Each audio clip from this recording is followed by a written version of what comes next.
What's up, guys, and welcome to another one of my Final Fantasy XIV Realm Reborn update videos. And we have a few things to talk about today, not too much. We have one blog to go over. We have the latest letter from the producer live questions and answers to go over with plenty of screenshots to dissect and analyze.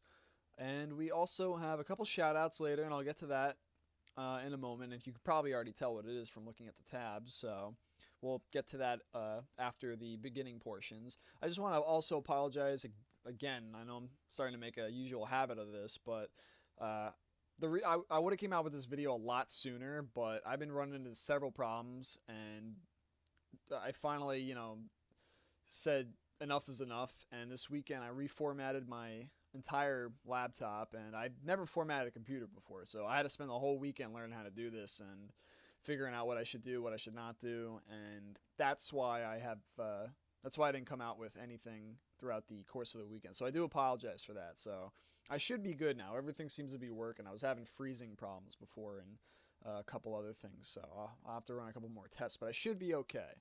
Now, enough of me rambling. Let's get on with the core of the video, which is as you can see there, the letter from the producer live. And we'll jump over to here, and we'll just go straight through the answers first, and then we'll go through the screenshots second. And I'll show you a couple of video clips here and there of what to expect, and some links as well. So we start off with Leone saying, the letter from the producer live, part 6, Q&A updates.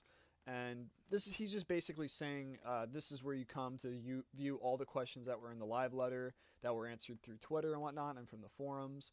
And the first one that he has is, what kind of bonuses will players receive by utilizing housing? Because some people weren't sure why they should buy a house. Like, what's the point of buying a house if it's going to be really expensive and kind of tricky to get?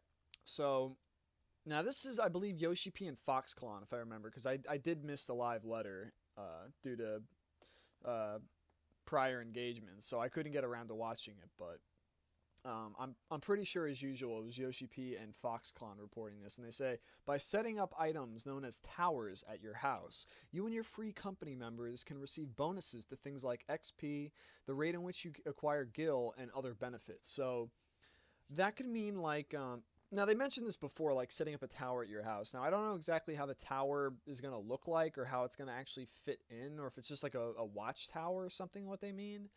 But essentially, if you have this thing, I'm sure you're going to get more gil from either quest, enemies that drop gil, I'm assuming. Maybe they drop more. There's like a bonus or whatnot. Your XP rate obviously goes up, sort of like with rested bonus. And then other benefits. So that's not only what it's limited to. There's other things as well. So that was the first question. The second one was, will you be able to buy and sell the rights to the land for housing in your bazaar? And he says, yes, you will be able to trade them.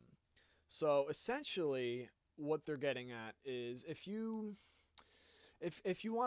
buy a house but you want to get rid of it and go somewhere else, then you can essentially sell the house to somebody. So what I'm guessing is, maybe either it gets put up for sale and you have to go to that place to see it and find it through some interface or whatnot, or it's actually going to appear on the market wards, or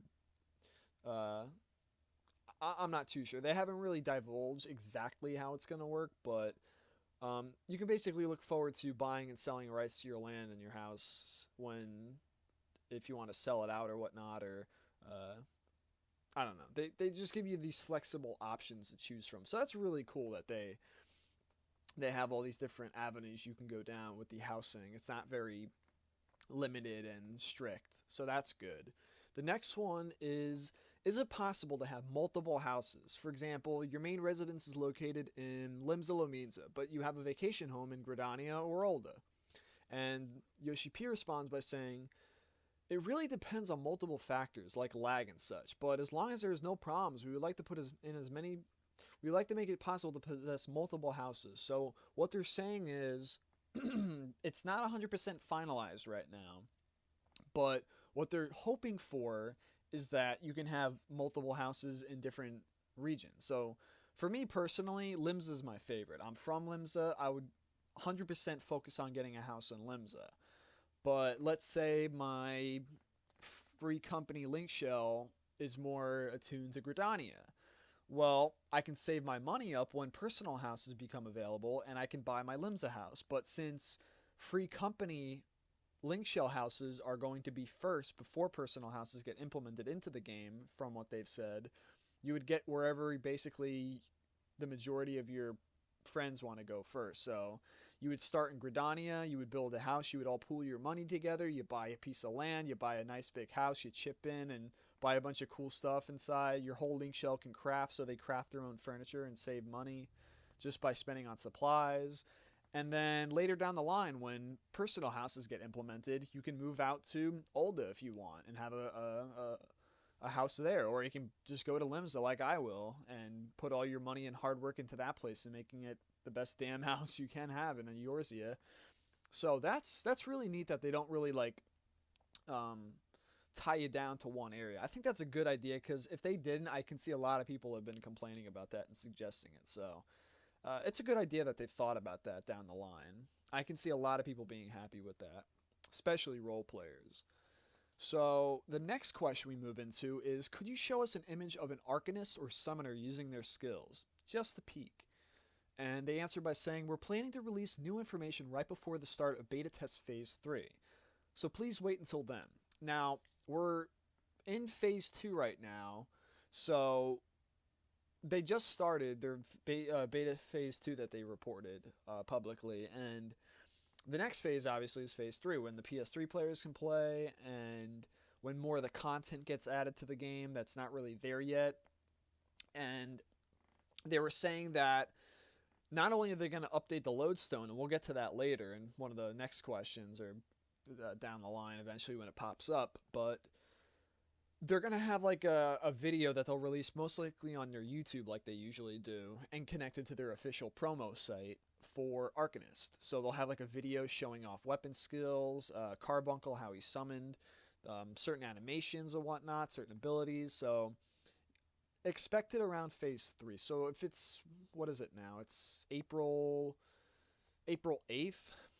I would say next month, give or take, is my best guess. So if it's April now, then sometime in May, I would assume, which is when phase 3 would probably start. So I'd probably expect it around the first couple weeks of May. So that's my guess. So look forward to the Arcanist video then, I would assume. Again, just a guess. Don't take my word on that. So the next question is, in the previous letter from the producer live, you mentioned that Summoner would make it in time for launch, but will it be possible to play as an Arcanist in the open beta test? So this is what I was kind of hoping, because when they said Summoner was going to be ready by launch, I kind of assumed that Arcanist was going to be available in the beta test at some point. And that's probably my fault, because anytime you really assume anything, you're usually wrong or you're off by a mile. So at least in my experiences. But he confirms by saying, I don't believe it will be ready in time for open beta. However, we would like to introduce them with a video, like we said in the previous question. The next one is, are you planning to implement great swords? And my friend's actually looking forward to this one, because me and him play Monster Hunter and he loves great swords. And this one answers by saying, we would like to introduce great swords when we implement a new class or job. So some of my friends were talking about like Dark Knight maybe getting the great sword or something else. So whatever it goes to, it'd be really cool to have a great sword class.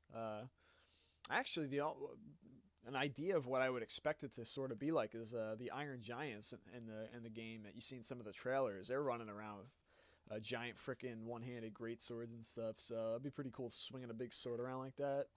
Be pretty awesome. The next one is, compared to primal weapons and relic weapons, how strong are you planning to make the weapons from Crystal Tower and the Great Labyrinth of Bahamut? So this is a good question, actually, because a lot of people always bring up that whenever new content comes out, usually the old shit gets outdated, or it becomes kind of, not all of them become obsolete, because some of them are sort of better than the next one sometimes, like sort of like with the Moogle weapons, some of them weren't as great as like the Ifrit ones, or the Garuda ones completely destroyed the previous ones, and then it becomes obsolete. It's like, why bother going for them anymore? So people were kind of worried about that. They were saying, Well, the answer is the way we've set it up is so you can use the weapons you obtain through the primal battles to then challenge the Crystal Tower, and then use the weapons you obtain from the Crystal Tower to challenge the Great Labyrinth or Bahamut.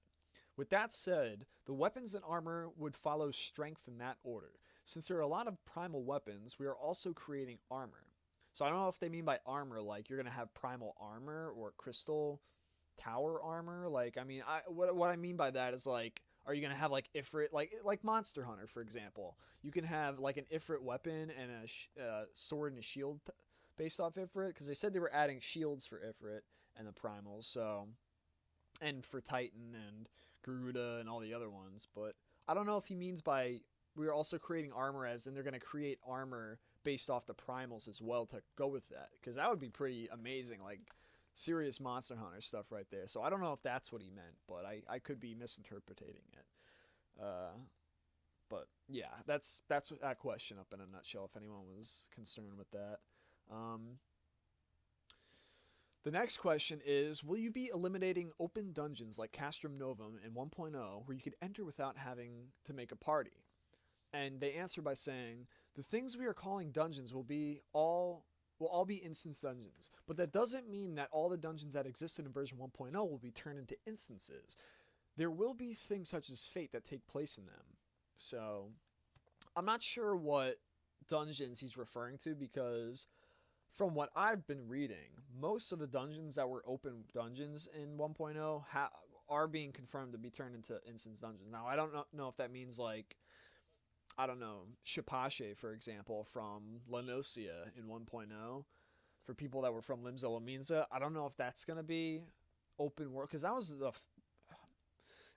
I wouldn't say it's the first, but it was like the first major one that was implemented after launch. That was a free roaming, huge freaking open world novice dungeon, but nobody ever really used it.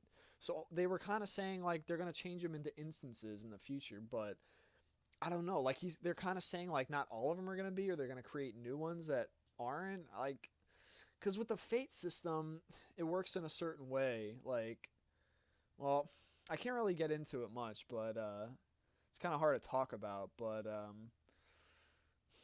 I'll have to get back to you guys on that one, because I'm not too sure about how to answer this question either. But I would say this much: expect some open world dungeon-esque areas as well. Not all instance, but there will be a lot, and I'll get to how many there are going to be later in one of the questions that they answer. So anyway, the next one is, are there any plans for us to be able to go to areas from version 1.0 that we're unable to go to, such as Pagelthan? Now, before I answer this, Pagelthan was the area in Thanalan where you go for the first time to encounter Ifrit, and the amal'jaa take you there. Now, in the story, and I'm going to do a video on the whole story wrap up a little bit closer to phase 3 or 4, around launch sort of, like late beta. But I want to give it some time before I do that. But just to give a little recap, Pagelthan was this area that wasn't on the map. You could not go to it, but it was mentioned in the main story quests when you are attempting to converse with the amal'jaa and their god, who is Ifrit, their guardian deity. And you go there to basically, it's been a while. I have to kind of remember like why they were going there. I think it was to talk about like being able to, well, Ifrit tells you that you're able to summon your own primal, and how this person known as, or these people, whichever, known as the Paragon, taught them how to summon gods, and they taught the Beastmen how to summon Ifrit and whatnot, and Garuda. And that was the area. And now it was a cutoff area that was, you could not find it anywhere in the game. It was this instance that you could only enter through, I think it was 2 different quests. It was the Ifrit quest, and then you go back there again for the Ifrit fight itself. And I think there might have been a 3rd time, but I don't remember. And you can actually, if you go on YouTube, and I think I have this on my channel somewhere, if you see for a video called Ifrit being summoned, like an Ifrit summoning video, that essentially, that cutscene is where Pagelthan, or that area I'm talking about, takes place. So that's Pagelthan, and he's just wondering, like, these areas that they mentioned, because they mentioned a lot of places in the original 14 that never really got wrapped up, and you never could really see physically or go to, in a sense, and they were kind of like half-assed the way they were implemented, where like, well, I'm getting a little bit carried away, but let me just answer the question so now that you have a basic understanding of what Pagelfan is. Um, so they answer by saying there will be some locations you'll be able to go to. In addition, even if it doesn't make it in time for launch, we're thinking about adding these new areas in upcoming patches. So if you have any more questions about like lore and story and stuff, let me know. And of course, like I said, I'm going to be doing a video on it, so look forward to that later down the line towards Phase 3. All right, so the next question is, in regards to the weather in A Realm Reborn, what kind of weather will there be? Also, could you tell us any details about how the weather will affect the game? And Yoshi answers by saying, we've prepared sunny, cloudy, clear, rainy, and special weather for each region.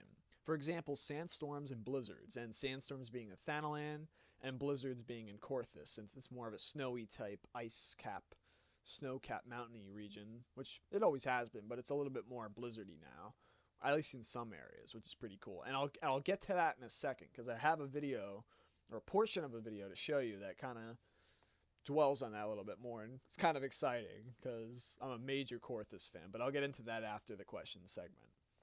And they also say, we also plan on having weather largely affect fishing. And remember, in a couple of previous videos, I threw out there once or twice that they're changing fishing up a bit. It's not going to be like mining in botany, so it's going to be different. I'm assuming it's going to be something like, I don't know, some of the fishing games you probably have seen in Harvest Moon or Legend of Zelda Ocarina of Time, I'm guessing. I'm guessing here now. I'm guessing. Maybe a little bit of Final Fantasy XI since it still has levels, I would assume. So it's kind of cool how they changed fish. I'm really liking where they're going with fishing now, compared to how it used to be, which was a fucking nightmare if you ask half my friends and myself, and a lot of other people that I've talked to that played Fisher. It was a really boring class. Like, the concept was really cool, but it was just poorly executed, like a lot of the other gathering jobs. But fishing was by far the worst. So hearing that weather is going to be an effect on like the fishing, like the type of fish that appear, the frequency of when they appear, like rainy weather having like a shit ton of fish appear, or maybe like a blizzard, or not like a blizzard, but like a snowy type weather pattern in some areas, maybe having other types of fish appear, or maybe less of others, and in summer having a whole bunch come out. That would be really cool to interact with. And maybe during like special events or something, or holidays, maybe we'll have like a super rare fish or whatever you can catch in a certain type of area. That would be kind of interesting, like a fishing contest. I think they had those in 11, didn't they? I haven't played 11 as much as 14, so I'm not really 100% sure on that, but I know there was one game that had like a fishing competition or contest online. But that would be pretty cool to add, so that's really exciting to hear about. Next question is, can you show us the weather from a higher point of view? And Yoshida shows off a bit of it in the game, and I'm not going to show it now, but I'm going to link the video that they're referring to, the live stream. I'm going to have all that. I'm going to have an entire version and a condensed version. I'll talk about that after I'm done again. But anytime you see like brackets like that saying refer to the video or whatnot, don't worry about that. I'll have you covered. So, yeah. Anyway, moving on to the next question. Could you please tell us the difference between jobs and classes in A Realm Reborn? Now, this one is I've gotten several questions on personally, and I've helped some people out here and there about trying to explain this to them. And let me just read the answer first, and if I feel like I have to add anything onto it, then I'll throw some on there. But anyway, Yoshi P answers this by saying, compared to 1.0, we will be placing jobs above classes in terms of their ranking. However, classes will still remain better suited for times that you are leveling up solo, while jobs will be better suited for party content. Okay, so basically what he said. Now, if you've played 14 like I have for like a year or two, you don't even need to listen to this. Like, you already know this. But for people that don't really know much about like the game, or haven't really played as much, or haven't played it at all, let me just briefly go over this, because I don't want to eat up too much time into the pacing of the question and Q&A. So anyway, where do I start? Alright, so first you start off with classes. You can pick 7. And depending on the one you choose, that's the city that you start from, because it has a quest line tied to it and everything. Okay, so let's say you're a Lancer, like I was. I was a Lancer when I first started playing Final Fantasy because I loved Dragoon in 11. Please don't hate me. I know the whole history of 11 and Dragoons. My friends have told me, but anyway, in 14, Lancer is supposed to be a lot better apparently because it doesn't have the Wyvern with it. So anyway, getting sidetracked again. I'm sorry. Classes are essentially, they're kind of like a combination sort of group. They can mix match abilities from other classes, and they sort of have like that whole main job sub job sort of approach, like in Final Fantasy V or Final Fantasy XI, where you have a main job and a sub job. Except with 14, the classes work like you don't necessarily have a main job and a sub job. You have a main job and then you have several sub jobs. So you have a bunch of different little pieces taken off from different jobs that you want. So if you want Cure and Stone Skin and Protect from Conjurer for your Lancer to solo while nobody's around or whatever, or if you want to just like test your might against a one-on-one fight with an evenly matched enemy or whatnot, or something a few levels higher than you, then that's what those abilities are for. Now at level 30, you can get your first job quest, and that enters into a series of quests that lead all the way up to level 50 for when you become a master of that job. So for Dragoon, for example, once you hit 30, you get your first Dragoon quest. So it goes like every 5 levels, like 30, 35, 40, 45, 50, you get a new quest. And there's 5 pieces to the body, and that's 5 ranges of level that you're going up. So you get like the legs, the arms, the head, and the body, I believe, is the last one. I think that's 4 pieces. I don't know why I said 5, unless I'm missing one. Legs, hands, were feet? Oh, feet. That's right. I forgot. Feet and legs are separate. So you got feet, legs, hands, body, and helmet. And the body was the last one you got for your final challenge, your quest, or whatever. So with that being said, you're probably still saying to yourself, well, that's cool and all. Like, that's what a class can do, and that's when you can get your job, but like, what's the real difference? Well, a job is more for party play, like Yoshi P was saying. A class is more for solo play. Does that mean you can solo with a Dragoon on your job? Of course you can, but it's more optimal to do it in this game, at least now, where they balanced it on a class, because a Dragoon cannot heal themselves. Once you become Dragoon, it becomes a little bit more like 11 in Final Fantasy V, whereas you get a sub job. Well, actually, you get 2 sub jobs technically, and you get 1 main job, which is Dragoon.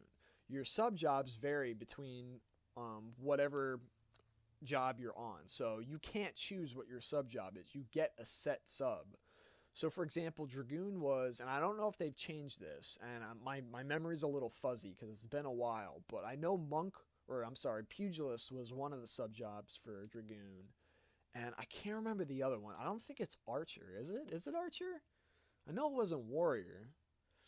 Like I said, I'm a little fuzzy, but I'm pretty sure it was Archer, and yeah, it was Archer actually, because I remember having Chameleon and shit like that. So yeah, it was, for example, for Dragoon you get Archer and Pugilist, so you can borrow abilities from them, like Second Wind from Pugilist, Chameleon, which lowers your enmity level, from Archer, and then you can always get a couple other things, but it sort of like limits your customization ability when you become a job. But in return, you're probably saying, well, why the hell would I want to play a job if I lose all these great customization options? Well, one, you look fucking awesome as a Dragoon with the armor that you get, even though you eventually give it up for better gear that's with materia melded onto it. But you also get a relic weapon you can hold, and on top of that, you become stronger because you get certain unique abilities that you cannot use on your Lancer. So for example, like jump. Jump is the perfect example, as a matter of fact, because jump you cannot do with a Lancer. And you're probably saying, well, why can't you do it with Lancer? Because there's a lot of people that don't really like the classes, and I understand perfectly why they don't, but you can't really get rid of them because the story is tied to the classes. Like the Lancers and the Lancers Guild in Gridania, there's a whole lore and backstory based off them alone. So getting rid of classes basically just kind of like cuts some of the lore out, and it doesn't really flow as well. Whereas Dragoons are also a part of the lore. They have like this huge backstory in Ishgard, which is a very mysterious and interesting city that, quite frankly, I'm fucking obsessed with, to be honest. But along with the entire region of Korthus. But that's pretty much the jobs and classes in a nutshell, and that's an example right there. And if I've left anything out and you have any more questions, be sure to let me know, and I'll reply to you guys and try and explain a little bit more. But hopefully I covered over it, and I'm really sorry I kind of went on a little bit there on a tangent. Or not a tangent, but like I got sidetracked. So I'm sorry about that for people that were waiting for the other questions. So moving on, the next question is, are there any spots you would like us to pay attention to while in Limsa Lominsa? And Yoshi responds by saying the open terraces, for instance. In addition, I would like everyone to enjoy the open atmosphere. It has a much different feel to it compared to the other main cities. Excuse me. Okay, so where was I? Okay, we also made changes to the city so it's easier to move from one location to the other, including warp points. So, for people that are wondering what he's talking about, is Leonesaurus, where Limsa Lominsa is located, is a very wide open plains type region. It's kind of like valleys, and it's an island with all these sorts of plains and beaches and stuff. And basically the city, even though it was my favorite city out of them all, and where I was from, I have to admit the design was pretty bad. Like, I love the look of the city, I love the art style, I love the music, I loved everything about it, but I cannot defend the fact that that city was really badly designed. Like, for people that haven't played the game, or haven't played enough of the game to be in that city, essentially, like, things were just placed in really bad spots. Like the aetherite crystal where you attune yourself to as your return point. It was like in a really stupid position. It was like really far out from the Adventurers Guild in the center of the city. You know, like the market wards were like complete different ass ends of each other. Like the fucking thing was all the way up in the farthest corner on the second level of the city, whereas the NPC market vendors where you buy basic shit in the game and items, that was like all the way on the opposite side on the first floor by like the frickin' docks. So now they're actually in the same position, which is frickin' brilliant. They really did a good job with repositioning all this shit around. It's actually cool because if you watch the video that I'm going to link in the info box for the condensed version, if you watch them play in Limsa Lominsa, you'll notice there's a big frickin' like money bag sign to the entrance of the NPC market wards and the market wards themselves that are all situated in the same central area now. It's a huge fucking sign. So like if you walk in there and you're like, where's the market wards? Where do I buy stuff? I'm like, I don't know. It's a big fucking sign with the money bag on it. So it's really easy to find stuff now, which was a major complaint in the first game where people couldn't find shit. They even had to like go as far to add aether nets, which are like these little warping points that you can buy like a ticket for and warp around the city to get around faster. That's how bad it was. And on top of that, they had to do like a mini map. Oh, well, not a mini map, but like a mini what are those things called? Legends on the map itself to point out where they were because they were so hard to find. So they still have those in there, which is good, but they've improved a lot of it if you watch the video, like how it's amazing. And the Grand Company halls are out in the open. You don't have to enter an instance anymore or a different area to get there. Like, I can go on and on about this, but afraid to get sidetracked again. I'm going to get back to the questions. But like I said, if you have any questions you want me to further go off and talk about, just leave me a message or send me like a private message or anything, and I'll get to them. So the next question they ask is, how many instance dungeons will there be at launch? Including the bigger ones, we will be implementing around 16 to 18 instance dungeons. Holy shit, that's a lot, man. Wow. So, now, I'm assuming that they have to split them evenly, or somewhat evenly. So I'm assuming through 16 to 18, that would be 4, 8, 12, 16... Well, I don't know if Mordana and Korthus I know has dungeons, so I would assume they have the same ones. So if you have Korthus, which had, at least I'm going based off like what they had at the end of 1.23. They had Decimal Darkhold, Arm Veil, Cutter's, well that was Cutter's Cries Thanalan. So I'm figuring they would add maybe 2 or 3 more to, they would have 3 or 4 total in Korthus, I would assume. So that's 4 right there. Thanalan had Cutter's Cry. They had the 2 open ones, which were Nanawa Mines and Copperbell Mines. So that's 3. What was the other one? Well, they had a couple dungeons, but they were like, kind of like blocked off, so you never really found out what they were. Limsa, or Lenosia, had Shipashe, Mistbeard Cove, and Cassiopeia Hollows. So that's 3. So you're seeing a pattern here. There's usually about, like, I'd say 2 to 3 dungeons in each area. So if that's, and then in Gridania, or the Black Shroud, I mean, you had the Thousand Maws of toto-rak, you had the Tamtara Deepcroft, and I think that was all they got to. So yeah, there was 2 there. I know there was a lot more that I found, like the oh my god, what was the name of that fucking one dungeon? Peace Garden Croft, which never opened, which was around where the Moogle King was, and there was a couple others too, but you know there's just a pattern here. There's like 3 in Thanalan, there's about 3 in Lenosia, there's 2 that were open in Korthus, and there was about 2 in Gridania, 3 in Thanalan. So there's roughly about 1, 2, 3, 4, 5, 6, 7, 8, 9. So it's about 10.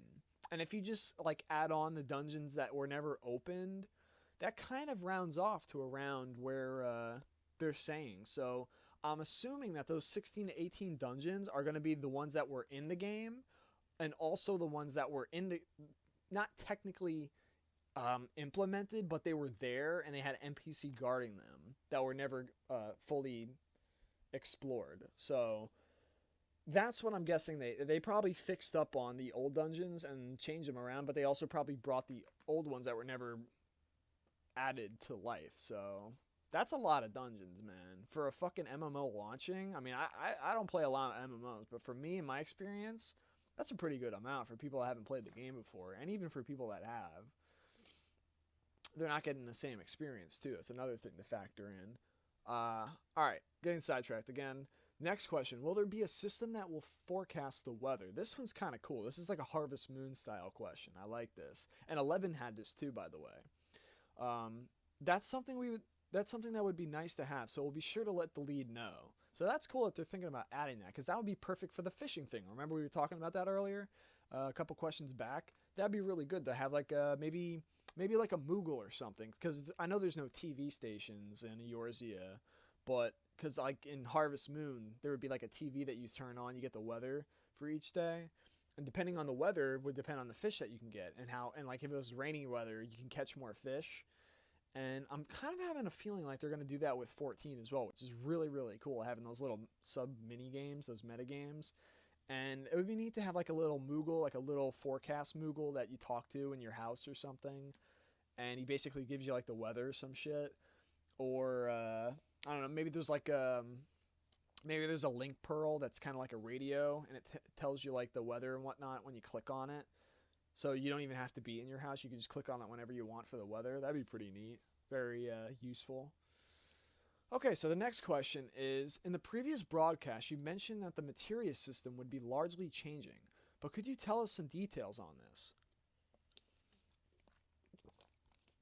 Okay, so I remember like 5, 6 videos, something like that back. I remember talking about this when they first announced this, and I'll try and recap on it a little bit, but I still don't have all the details just yet. So let me read the answer and then I'll fill it in. The equipment in A Realm Reborn will have sockets, and this is the same in 1.0 as well. Equipment also had sockets, and you'll be able to place materia into these sockets without failure. Just like in 1.0, you could always put in the first materia, but any subsequent ones would have a percentage on them.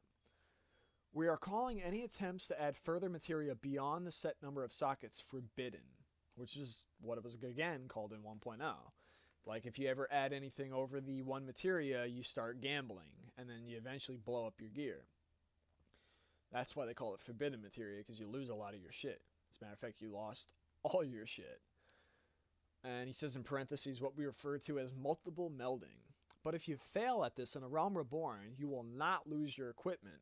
So like I said, in 1.0, when you stuck on the first materia, it was always, always, always 100%. Whenever you wanted to double meld and stick a second materia on there, now you're playing with fire. And it depends on how good the materia was. If it was a tier 4 high number, you have a really fucking hard chance of getting it on there. It's possible, but it's a gamble, man. Now, what people used to do was they would get the highest tier, and they would get like the lowest or like mid-range versions of that tier. Like, for example, now I'm just picking this off the top of my head. This isn't exact numbers, but let's say like a Savage Might Materia 4 was the highest you can get. Savage Might Materia 4 was like very fucking rare and expensive. And what happened was, there's like, I think there's 5 versions of them that you can get. There was like a plus, forgive me if I'm basically just hypothetically saying here. Let's say plus 20 is the highest that you can get. Like, there would be a plus 15, plus 16, 17, 18, 19, 20.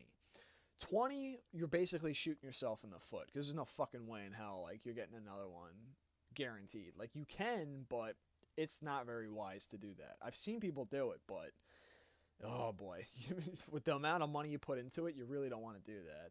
So what people would do is they would go for like the 16 or the 17, maybe even the 18, possibly 19. And since the lower the number in that tier 4, the higher the chance of the percentage. So the percentage would actually increase in your favor.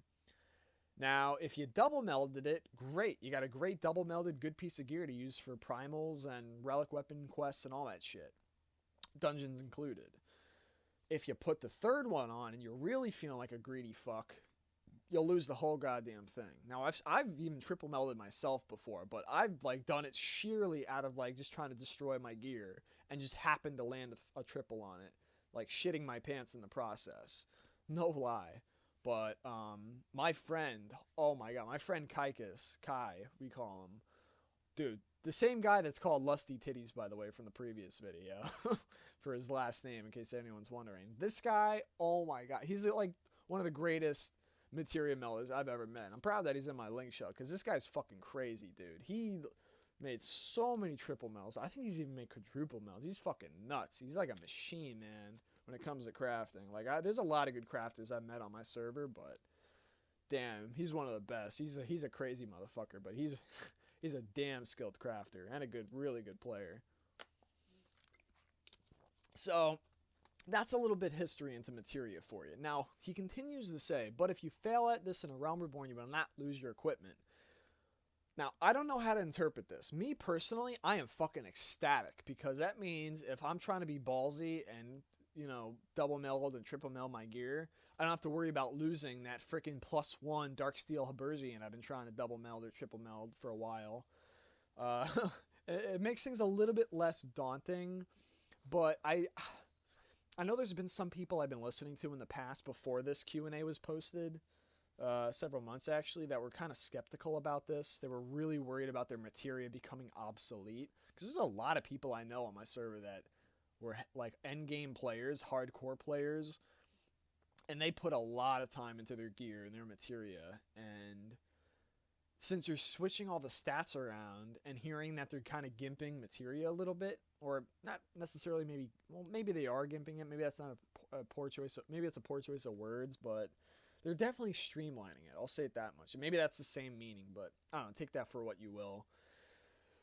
But there's going to be a lot of people that are not going to be too happy about it until they get it in their hands and play around with it. And even then, they'll probably be upset with it or not too happy. But for me personally, I'm really happy to hear that we're not going to have our ship blow up. But at the same time, that might not mean it's going to be as valuable as it used to be. So it goes both ways. I'm not really sure, but I'm not going to judge it until I play with it, which will be in Phase 3, I believe, is what they said. He continues on to say, we will also be addressing this so imbalances do not arise with gear that has been melded with multiple materia in version 1.0. We will let you know further information as we move towards release. So there's not a whole lot of info, and if there's any more that I'm missing, be sure to link it to me, because I haven't been following as much lately, so I don't know if I missed anything. And I didn't read Reinhardt's official translation. I had not had time, unfortunately, to sit through it. I will in the future eventually, once I get the chance, possibly. But as of right now, that's all I got on materia, so I'll get back to you on that one.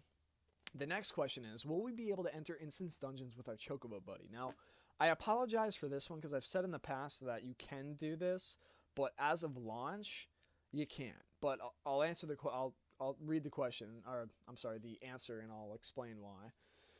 Yoshi P says, we would like everyone to challenge the dungeons with players at launch so you won't be able to enter the dungeons with your Chocobo buddy. However, we do have plans to release the restriction in stages.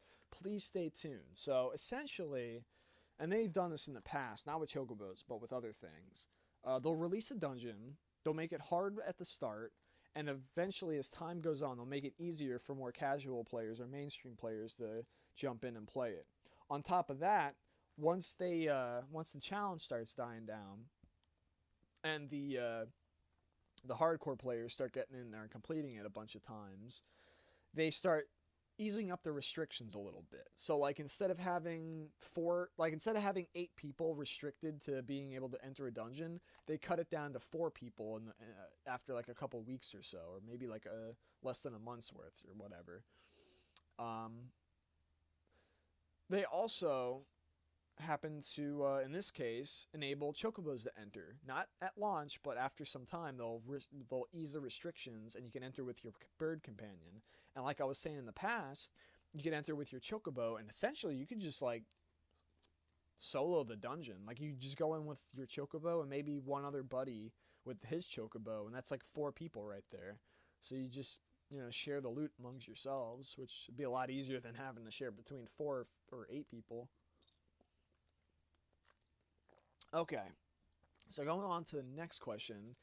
You mentioned that there will be a tank, caster, and other roles for the Chocobo Buddy system, but could you tell us some details about the system?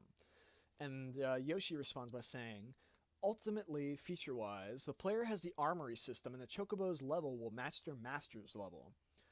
So basically, as you level, your Chocobo is going to be matched to your level sync, so it's not going to be like below your level or whatnot.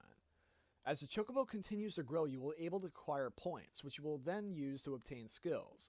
If you obtain attack-related skills, you can gear more towards an attacker role, like a DD, such as like a Dragoon or a Monk-style Chocobo that would perform close-range attacks with and have like Monk or Dragoon-style armor that you can put on them.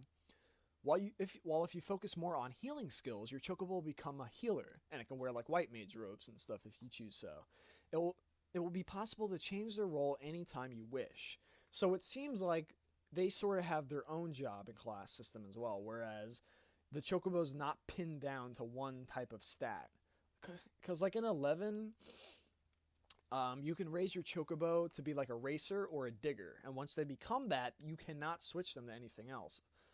You could make them dig, but they'd be kind of shitty at it. Like, you'd have to get a new bird, essentially, because, like I said, I haven't played 11 a lot, but one of the things I did put some time into was the Chocobo raising aspect, and it was fun. It was poorly executed in a lot of different aspects, but one thing I do remember is, like, I would build my Chocobo for, like, a racer, so I'd make it have, like, strength, and I think it was endurance, so you'd have to, like, do certain things for him throughout his daily schedule to make him more balanced towards that. And you gain like an S rank or an A rank in those stats, and the other ones would be lesser. And I remember once you get to a certain age, you can't learn any more abilities, you can't do this, that, or the other thing. You have to retire them and get a new one. So in this game, in 14, your Chocobo works so much fucking better. So much better. It's ridiculous how much better. You can basically switch them anytime you want. You can customize them any way you want. And I'll go on to the next one by saying one more thing. Up until now, we have shown a bunch of different Chocobo equipment, but we'd like you to choose what you equip based on how you want your Chocobo to look. By setting parameters to Chocobo armor, we felt everyone would be equipping the same armor, so we decided to get rid of stats for their armor completely. We'd like you to pick the armor you'd like the best. So, the original way it started was, the reason why we gave Chocobos gear was that the reason we gave them gear to customize, like Grand Company gears, they would enable your Chocobo to have higher stats, so you wouldn't get knocked off your Chocobo as easily. It would run faster, possibly. It would have, it would resist getting lamed and stuff like that. And then eventually, now they decided, you know what? We don't want people to end up all picking the same looking Chocobo armor, because then it'd be kind of like boring, and then everyone's like the same. There's no like individuality. So that's really smart that they did that. I really like what they went with and how they they're going with this option instead, because I think it's a lot better sacrificing the stats on the armor and just put the stats on the fucking bird himself, and then just switch the bird's job. So become a healer if you need a healer. If you want more of a DD to kill stuff fast, you make him a DD. You put Dragoon armor on him, White Mage armor on him, Black Mage armor on him, stuff like that. And if you played 13 too, there was a Chocobo fighting system in there also, where you can obtain chocobos, and like different colored chocobos would be different types. Like a fire one would be a fighter, the yellow one would be a fighter also, but it would be like a lesser version. The blue one would be a healer, the white one would be a cure, the purple one would be like a buffer. So it's sort of going to work something like that if you're familiar with that game. So that's the chocobo aspect. What happened to the Arcanist Guild? And then of course in the video again they'll actually enter the Arcanist Guild and show you how it looks, which it looks a lot like the same basically, but they got a little bit of a makeover, which looks really nice and fresh. Will we be able to craft furniture for housing? Yes, we have plans for you to be able to craft many items. Stay tuned. So people were wondering, like, how do you get like furniture and trophies and stuff like that in your house? How do you build the walls? How do you do this, that, and the other thing? Basically, you could just have you and your friends build a whole house together. So if you want somebody to build like couches and beds, dressers, and tables for like trophies and stuff to go on, shit like that, you can basically just get the materials, craft it yourself. And the cool thing is, you can sell it on the market wards now. So you can basically sell all that shit to people and auction it off, which is great. So if people don't have their crafting leveled and they don't have any interest in crafting, you can just hire somebody to do it for you. You can have a friend do it for free or for a small fee, or you can just go on the wards and find it. And people can make a lot of money off that. So that opens up a whole other aspect of making money on the game, which is fantastic. And then, what else was I was going to say? Oh, not involving per se crafters, but also later on in the video, when I get to the pictures, you'll see like an Ifrit head that you can get, like an Ifrit lamp or whatnot, which is like a trophy you can put in your house somewhere. And they'll have like different primal ones for the summons you can hang around after you slay them. It probably get us like a trophy reward. Pretty cool stuff like that. So look forward to that. And I'll cover more of that in the future with videos and stuff and commentary. So the next question is, would you be able to provide us with more information on the Realm Reborn Collector's Edition? The Collector's Edition may come with some in-game items. Don't worry. We do have plans to do something for the 1.0 players that have purchased the original Collector's Edition. So, I don't know what that means, because when we got our Collector's Edition, we got a really shitty fucking art book, which wasn't even really an art book. It was like a blank journal. Matter of fact, the Europeans got a way better Collector's Edition than we did. They got a much better looking journal thingy, whatever they're called. And they even got a fucking map, man. That's so awesome. They got a freaking like little soft fold out map and a cup. We got a fucking security token and a stupid book that had nothing in it. So, yeah. Oh, and not to forget the infamous onion helm that lasted until level 10 and became basically useless after that. So I'm wondering if they're going to do something with the onion helm again, if they'll have like the whole onion set you could download for free to go along with it, kind of like with the ones they were showing in the concept art on the previous live letter. So I don't know how it's going to work, but I'll get back to you on that one, guys. I'm not too sure. They haven't said much on that. Anyway, the next question is, will there be any changes to the relic weapon quest in A Realm Reborn? Also, if there are changes and we were in the middle of a quest in 1.0, will we be able to continue? And he goes, we are planning to make some simple changes to the content, but your progress status will be saved, and we'll be making sure the efforts you made are not wasted. So this is a question I actually asked, just differently phrased, but I asked the same question on one of the first live letters, I believe. I think it was the very first one, or maybe the second one, or the third, one of the first three. And I was asking basically, like, what happens to the relic quest? Like, what happens to our progress? Like, how different is it? Is the Ifrit fight going to be different? Is it going to be harder? Is it going to be easier? Is it going to be more balanced? Are the Hamlets going to be different? Like they said, basically, the Hamlets are completely changing. The Ifrit fight will be the same, basically, but it will be modeled coinciding with the new combat battle system. And a lot of the other things are still going to be in place, like maybe possibly dialogue, but the location of the NPC will be different, possibly. I don't know. If you watch any of my videos from my relic weapon progression, you'll notice that I got all the way up until the end, but I ran out of time because the fucking game shut down, so I wasn't able to get my relic weapon. I'm at the very last fight on Ifrit, but I was still like almost so close to beating him, but I ran out of time and I couldn't get around to it. So when a Realm Reborn comes up, what they're saying is I can continue right where I left off and fight Ifrit, beat him and get my Gable from my Dragoon and be done with that and start on my next one. So yeah, that's going to be interesting. Also, he says there's going to be minimal changes, and he's very vague the way he says that, because, and you're probably wondering, like, what do I mean by that? Well, in the Aurum Vale and Cutter's Cry sections of the A Relic Reborn quest, you have to speed run the dungeon. If you don't speed run, you don't get the item. So what they're saying is, in the new game, they already confirmed in the past that you do not have to worry about speed runs anymore for a second chest. So, or an extra chest, I mean. So, is that speedrun only going to be for the Relic Reborn quest? If speedruns aren't in the game anymore, like we were asking they would not be, does that mean that they're not going to be in completely whatsoever? Like, how is that going to change? Like, I want them to go into more fucking details, like exact details, without spoiling anything, telling me exactly what the hell they're changing around. I'm still like not satisfied with that answer, but I mean, what can you do? There must be a good reason why. So I'm not going to really hound them on that. I'm just going to get back to you guys in the future when I get more solid info on that. But hopefully I find out more, because I'm really curious myself, especially since I'm right at the final fight and plan on starting it over again as soon as I'm done.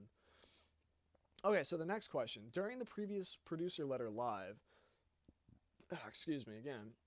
Sorry, during the previous producer letter live, you showed us artwork for the upcoming PvP gear, and some of the artwork had an open face, such as like the lion armor, the bear armor, the wolf armor. Will we be able to lift the visor for the warrior artifact helmet, or put on the hood up for the white mage artifact armor? You will be able to lift the visor with the warrior helmet, but unfortunately you won't be able to put on the hood for the white mage armor. So basically, the warrior helmet he's talking about, like if you've seen the main character in the end of an era trailer, for people that haven't been really following the game, the job gear that he's wearing is warrior, and that helmet with the horns and shit with the axe, that's the warrior helmet.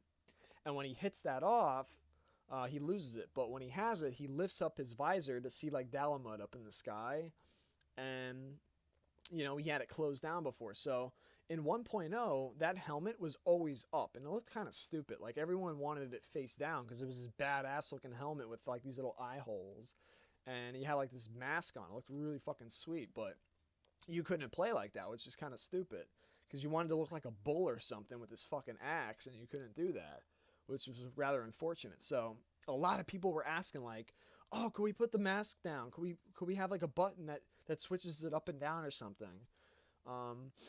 So, and people were also asking the same thing about White Mage. Now, unfortunately, White Mage is a little bit more animation-wise, where you have to lift the hood up and it has to have, like, physics folding and maybe this, that, and the other thing. I don't know exactly how they plan on doing it, but for the Warrior helmet, what they possibly might be doing is maybe, like, a macro you can enter, sort of like helmet on, helmet off.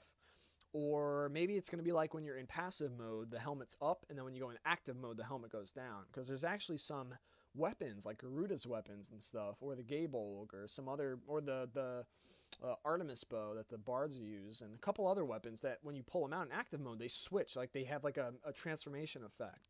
So I wonder, I don't know how they're going to actually deal with that, but they did confirm they are allowing you to put the visor down on the warrior helmet, and all like the animal beast-like armor sets that are coming from PvP. So that's really fucking sweet. I like that. Still unfortunate that you can't do the white mage hood though, but maybe in the future, maybe. Okay, so the next question is, will it be possible to customize or add color to Magitek armor? We are creating them so that they can be customized and colored. We are also thinking about implementing content involving playing with both Chocobos and Magitek.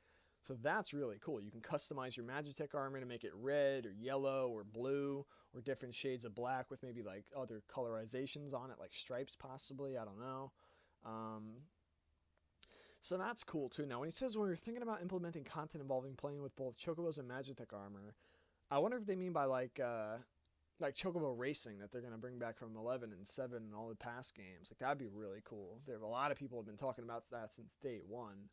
So I wonder if that's what they mean. And Magitek, I know they have quests wrapped around that, and maybe you could like fight with it and stuff like that. They were saying it's going to be different from other mounts. So that'd be really interesting to see how those two factors play out. So I'll focus more on that in the future. But it is confirmed you can customize and add color to your Magitek armor, which is really sweet. Okay, so will we be able to listen to the music that we heard at the start of the show when you show the Magitek armor in game? And you're probably wondering what this is if you haven't seen the live letter yet. If you have, you already know what I'm talking about. For those that haven't yet, there is a little classic theme that plays that's remixed by Soken, and I'll let you listen to it after the Q&A, what he means, so keep that in mind. But they're basically asking, is that going to be in-game for what they showed with the Magitek armor? Generally, the in-game music is created based on the scene. However, with this particular music director Soken went all out and created it strictly from the images that were released on the blog. Soken mentioned that he has no regrets creating the music. Since the music wasn't something that was requested, we'll try to see if we can use it and find a good fit for it. So, like I said, I don't want to spoil what it is yet if you haven't seen it yet, but when I get to the video, I'll talk about it a little bit more. And for me personally, I hope they add it into the game somewhere. It's like a theme while you're riding the Magitek armor. That would be really, really cool. Okay, so the next one is, can the Duty Finder be used for 4v4 and AV8? PvP Coliseum and other content. There will be a matching system that can be used. So you can do matchmaking when you're doing PvP content and other content too that's PvE related. So you have 4v4 PvP, AV8, and possibly even more. I'm not sure. But that's what they're going with right now. I'm not sure if they have 1v1, but I'm sure there is, somewhere. I don't know exactly. Don't I wouldn't hold me on that one, but you can look forward to that somewhere around launch. Possibly. Okay, so the next one is, how will the primal fights change in A Realm Reborn? They will basically be the same as the fights in version 1.0. However, we will be making some minor tweaks based on the new battle system, and the primals will have a larger role in the main scenario. The next one is, do you plan on adding any random elements to dungeons, such as where monsters and treasure chests spawn, paths, and puzzles? Currently, we're not planning on this, but I don't believe it is out of the question. So they're saying they're not really worried about it, planning on it just yet. They don't have any plans for it set in motion, but they're definitely keeping an open mind about it. If they have enough feedback, and if you guys really want them to do that, be sure to voice your feedback anywhere you can, where they can hear it. So head on over to the forums and let them know any way you can if that's an interest to you.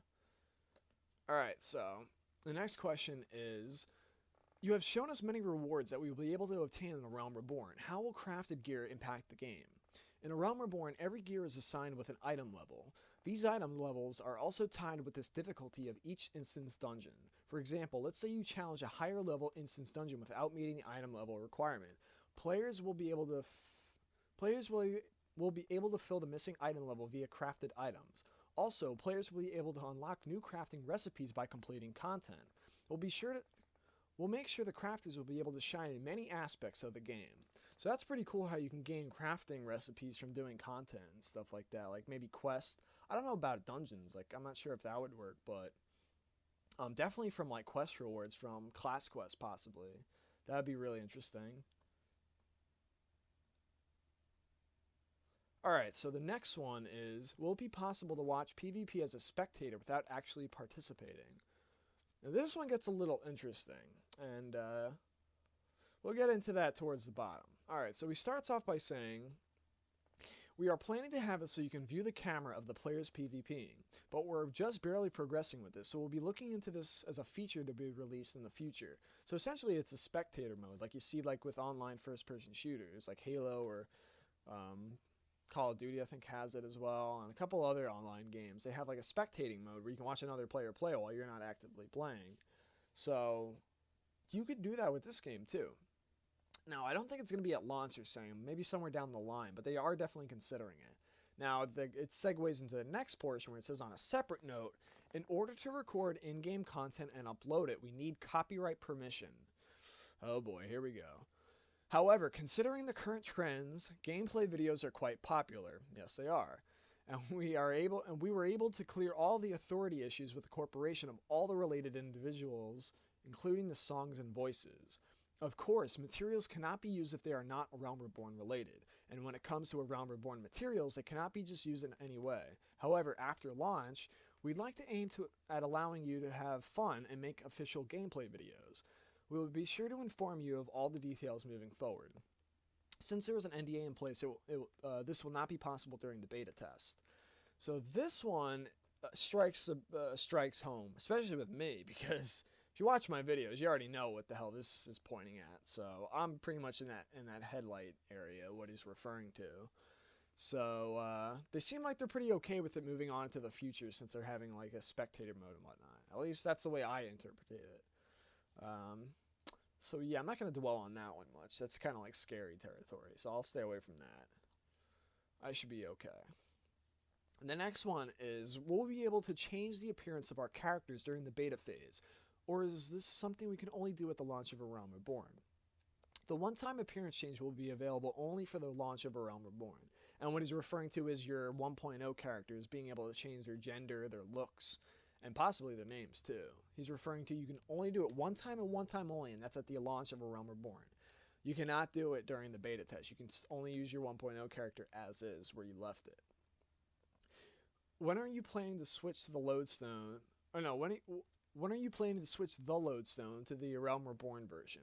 We will most likely switch over to the Realm Reborn version sometime between Phase 3 to Phase 4 of the beta test. So basically, the whole lodestone right here that you always see me on is going to completely be rechanged to being something a little bit more like the official website, I'm assuming, with the darker background and whatnot, and it's going to be just completely redone. So shit like transitioning to a Realm Reborn, possibly this fucking speech bubble, maybe this one, a bunch of others. It's going to be completely redesigned. All these freaking outdated fucking playing guide buttons and stuff like that, completely done away with and rephased for the new game. So they're saying around Phase 3 and Phase 4. So I would assume that's around, like I was saying earlier, maybe May or June.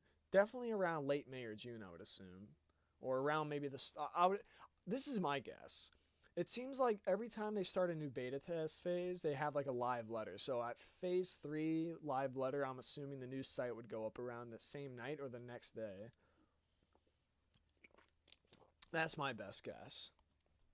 Okay, so calling it now.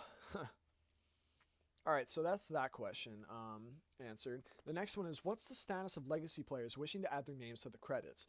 We will be releasing the sign-up page next week, so please stay tuned. Now that next week is this week, because these questions were answered last week, or late last week during the beginning of the weekend. So it's going to be sometime this week. I'll update with a video explaining that. So if you're a legacy player, be sure to stay tuned, and I'll cover that stuff in a future video sometime this week when the info comes out. It'll be like a small one, depending on how much info there is. But I'll keep you guys covered, so stay tuned. The next question is, how much of an impact will the selected Guardian have on our characters? Will it be minimal, similar to 1.0? Yes, the impact will be very minimal. And what they're referring to is, if you're not familiar with the Guardians, is when you create your character, you can collect your birth date, you can customize your character, you can select your job, and eventually where you select your job, it automatically selects where you start, depending on the city where that guild is, and you select your Guardian. Now, there's like 12 Guardians. There's the 12 they're known as. They're the gods in the skies that watch over the people below, and they're different deities. They have different backgrounds. They have different relations, and some of them are tied to one another. There's like Halone the Fury, who's like the goddess of war, some shit like that. There's Byragot the Builder, who's like a crafting god or whatnot. There's Thaliak, who's like a scholar. He's good with I don't remember if Thaliak was the one that was good with time manipulation, or if that was another one I'm forgetting. I'm mixing them up, but basically, Menfina the Lover is another one. Nofika the Warden.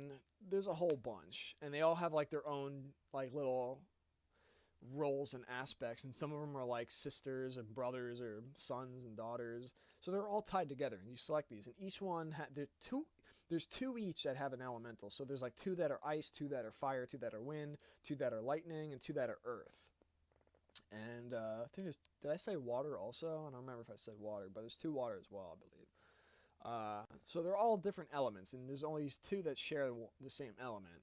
And basically what happens is if you pick one that's like a fire based, I think Byrogot's fire. I'm not, or Ralgar. I don't remember. But there's two that are fire, and if you pick fire, your resistance against fire attacks are lesser, or higher. I mean, I'm sorry, higher. So if you're going against Ifrit, you won't get damaged as fire attacks as much. But they're saying it's minimal because it would be an unfair advantage to other players if their guardian deity protected them more. It's only by like a few points, like maybe 5 points tops or something. I don't know. That's my guess. But it's nothing huge. It's minimal. So it does have an effect, but it's nothing like anything to go crazy over. Mine's Helone the Fury, personally. She's ice, and the reason I went with her is because she's the guardian deity of Ishgard, and I fucking love Ishgard. I love the hell out of that city, the lore behind it, everything. Even the region, Korthus, is my favorite zone in the game. So that's why I went with Helone the Fury. I didn't know that when I first played the game, but it just appealed to me the most too, and then I found out later she was from Ishgard. I'm like, yeah, it's awesome. So anyway, that's that. Okay, the next one is, could you provide more details on how we will be able to move items between characters on the same account? Now this one is if you have mules. If you have several characters and you want to just have a mule that just stores a bunch of shit on it, they say, while you'll be able to move items between different characters on the same account, the feature will be unavailable at the launch of A Realm Reborn. We will monitor the situation and release the feature once we feel that it's okay to release. So unfortunately, that's not going to be available at launch, which is kind of a bummer because all the fucking inventory space that's going to be filled up for a lot of the endgame 1.0 players, it's going to be like floating around on an NPC that you have to pull off and put somewhere. And hopefully your retainer has enough space, which has 100 slots, I believe, now. And you have 100 slots on you currently. I think the retainer has more than that. I think the retainer has 200. I'm not sure. But I know for a fact your personal inventory space has 100. So you have 100 spaces less than you did previously. So you're going to have, you're going to fill up a lot faster as soon as you log into the game, which is kind of unfortunate because you wanted to transport all your gear over to your mule to save a lot of time. But it's going to be a little hectic in those couple days trying to get everybody comfortable, but they are confirming they are going to add it later down the line. I don't know how far down the line, maybe possibly close, depending on when they feel ready, but I'm saying maybe a couple months or so, around maybe the first patch or two. That's just a guess. Will trains, boats, and airships run on a set schedule? Also, will we be able to see Eorzea from the sky when we ride on airships? It will basically be the same as it was in 1.0, so unfortunately it will not be possible to view Eorzea from the air. Now this one I'm kind of like upset about because I know a lot of people say like it's good that they focus on the rest of the game and more important things, and I do agree. That's good that they focus on the rest of the game and more meaningful shit and not like fluff. But hopefully somewhere down the line when there's like a calm period, when they're satisfied with the game's doing good, and people are actively playing it, they'll probably say to themselves, you know what, the game's in a good position, everything's set in place, let's update like the airship and give an option to fast transport 1.0 style, or have the option to just enjoy the flight and see the sky from above and take screenshots and stuff. So I hope they go down that path in the future, but I'm not too beat up over it. But I will admit I am kind of disappointed with that, and there are a lot of other people too. So yeah, that's a shame. The next question is, will there be a feature where we can try on equipment? We are planning for this, however, it will not make it in time for launch, so it will be sometime after. Now this is great, because it may not seem like a big deal, but if you're like, the gear in 14 is very different from how gear looks in like some other MMOs, where it's kind of like bland and not really noticeable. Every gear you put on is immediately noticeable right away in 14. It's very detailed, it's very noticeable, it's very iconic, and some gear looks really stupid, like, and you want to see what it looks like on your character first, like if it's going to clip into your sword and shield, your lance, your staff, if a hat's going to clip into it. You just want to basically get a feel of how it's going to look. Now, if anyone's listening to this podcast, any official people, I just want to say one thing to give you a really good idea before people start like bombarding forum topics with this. Here's my idea. Instead of trying on one item at a time, like Monster Hunter style or other similar games, can you find one way where you can equip like a full set of armor, or like mix and match different pieces of gear to see what it would look like highlighting shit, so you can highlight different gear that you're browsing through on on a certain NPC and be like, oh, I want to see what this hat looks like that. I want to see what this body piece looks like with this and shit like that, instead of being like, oh, I want to see what this looks like by itself. All right, let me see what this one looks like by itself. Now, I'm sure they won't be able to do that. I'm sure there's probably some like problems in the system that would not really, or it would probably stress the system. So I'm not going to be beat up if they don't have that, but I think that would be a pretty neat suggestion if it is possible, if you guys know what I mean. So I'm really excited for that. I'm just, I wish it was at launch, but it's okay. As long as I know this stuff is coming, that's good enough for me. The next question is, here we go. Since we will be able to change our genders with the launch of A Realm Reborn, will there be any plans for us to be able to exchange a fire-resistant gear based on the new gender? We're currently looking into how we will address this. So I think what they're talking about is the summer gear, because that was fire-resistant if I remember correctly, unless I'm remembering it wrong. I'm guessing if you make the gender from like male to female or female to male, your swimsuit gear will also transfer over, I think. I don't know. I think he means like fire resistant gear. I think he means like all the event items. I think a lot of them are resistant against elementals, elements and shit. So I'm not too sure with that question, but I think that's what he means. They say we're currently looking into how we would like to address this. So they haven't really figured out a solution yet, but they are working on it. Next question. Do you plan on making a guild finder, link shell finder, type of feature where you can search for a link shell that fits your goals? The feature you are asking for has already been implemented on the lodestone, so we would first like you to utilize that. Which is kind of funny, because like nobody fucking uses the lodestone for the link shells and shit. At least nobody I know of. Like everyone uses Guildworks and stuff, so yeah, I don't know. I'm not really a big fan of like the lodestone's link shell site thing. It's just it's not very appealing. They don't do a good job marketing it off. I don't know, it just seems kind of, I don't know, not very inviting. That's just me, though. People can have a different opinion, but anyway, the next one is, will you be implementing a feature where you can directly research monsters and item stats from in-game? No. However, we are looking into a smartphone app, so we'd like you to research it from that. Now, this I'm kind of disappointed with, because I would really like a database, like a library or like a menu that I can open up, kind of like a bestiary, where I could just research all the monsters. I can see like perfect example. If anyone here has played Ni no Kuni that's watching this video, you automatically know the Wizard's Companion. If there was a Wizard's Companion version for this game, oh my god, I would jerk the fuck off to that. That would be amazing, dude. Like, you have like all the monsters in the game, all the primals, all the bosses, you just have like all their stats, their elemental weaknesses, if there is any, which I don't think there are in this game, but just as an example, what they drop would be listed in there, like a basic description of them, a 3D view where you could spin them around, like 360-degree angle, and you can make them do animations and shit like that. Oh my god, that was so fucking cool. Like, you can collect them all, like, as you fight them. You can collect their data and store, kind of like a Pokédex or something. That would be awesome. So to hear that that's not going to be in the game exactly, and it's going to be like a stupid smartphone app. Like, I don't have a smartphone, so I'm not going to be able to enjoy that. I'm going to have to use my laptop, which is okay, but I wish that shit was in-game instead of like a third-party website or whatever. And I can't use an app, I don't think, on my laptop, so that kind of doesn't work for me. But for people that have it, that's great, but I don't know. I wish they did that. That would be so freaking cool. I mean, you guys feel me, right? You would want a freaking bestiary like that. That'd be freaking sick.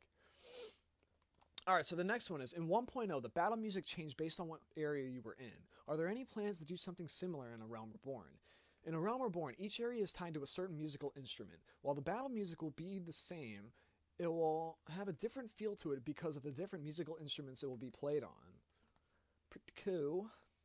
Next one is, for beta test phase 3, you'll be introducing PS3 as well as ul'dah and limbs de la Minza. But are there other elements that will be added? We are planning to add free companies, guild hests, expanding fate, early stages of the main story, and more dungeons. So that's a lot to look forward to in phase 3, which is really cool. Alright, so the next one is, whoops, having Windows update slow my fraps down. Okay, where was I? Fuck, that thing like really screwed me up. Threw me off there a little bit.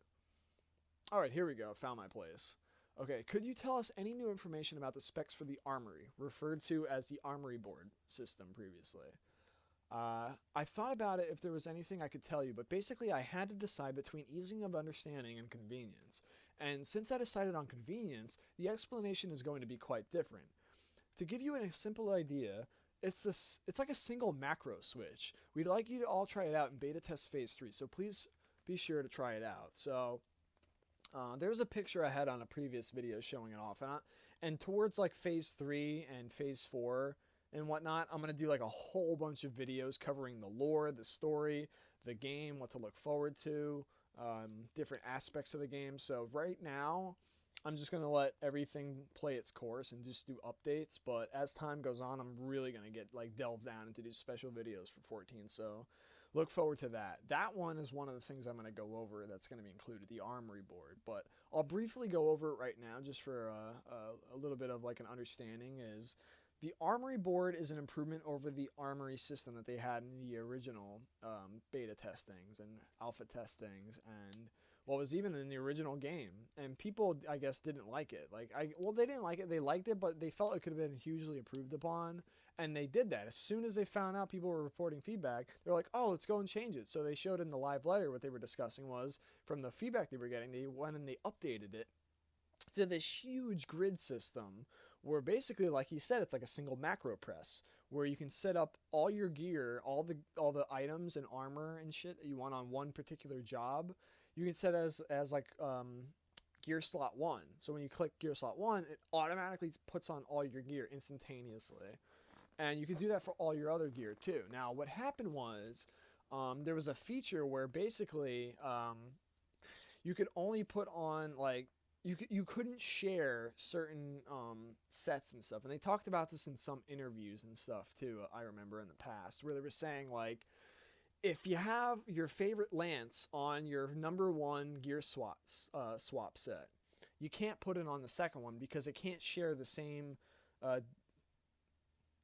item twice. So people didn't like that. They had to like keep pulling it off and putting it in their fucking inventory, and they had to redo it all again for the next one every time they wanted to keep the same gear but play it on a different job or class. So what the armory board does, it eliminates that, making you be able to share it for all your jobs, which is brilliant. So huge improvement there. Good kudos to them. So that's what they were talking about right here. The next one is, are there any plans to implement open world content other than Fate? While Fate will be the only open world content, there are plenty of aspects of Fate that we have not released. Please stay tuned. Now what I'm assuming is Hamlet Defense and Chocobo Escorts are probably another type of Fate, because those were always open world. And, well, I'm sorry, let me rephrase that. Behest, which are now reformed as Guildhest, and what was the other one I was saying? It wasn't Hamlet's. It was shit. I'm drawing a blank all of a sudden. Damn it! I can't remember what I was just saying. Like, well, basically, there was only like 2 types of open world content, and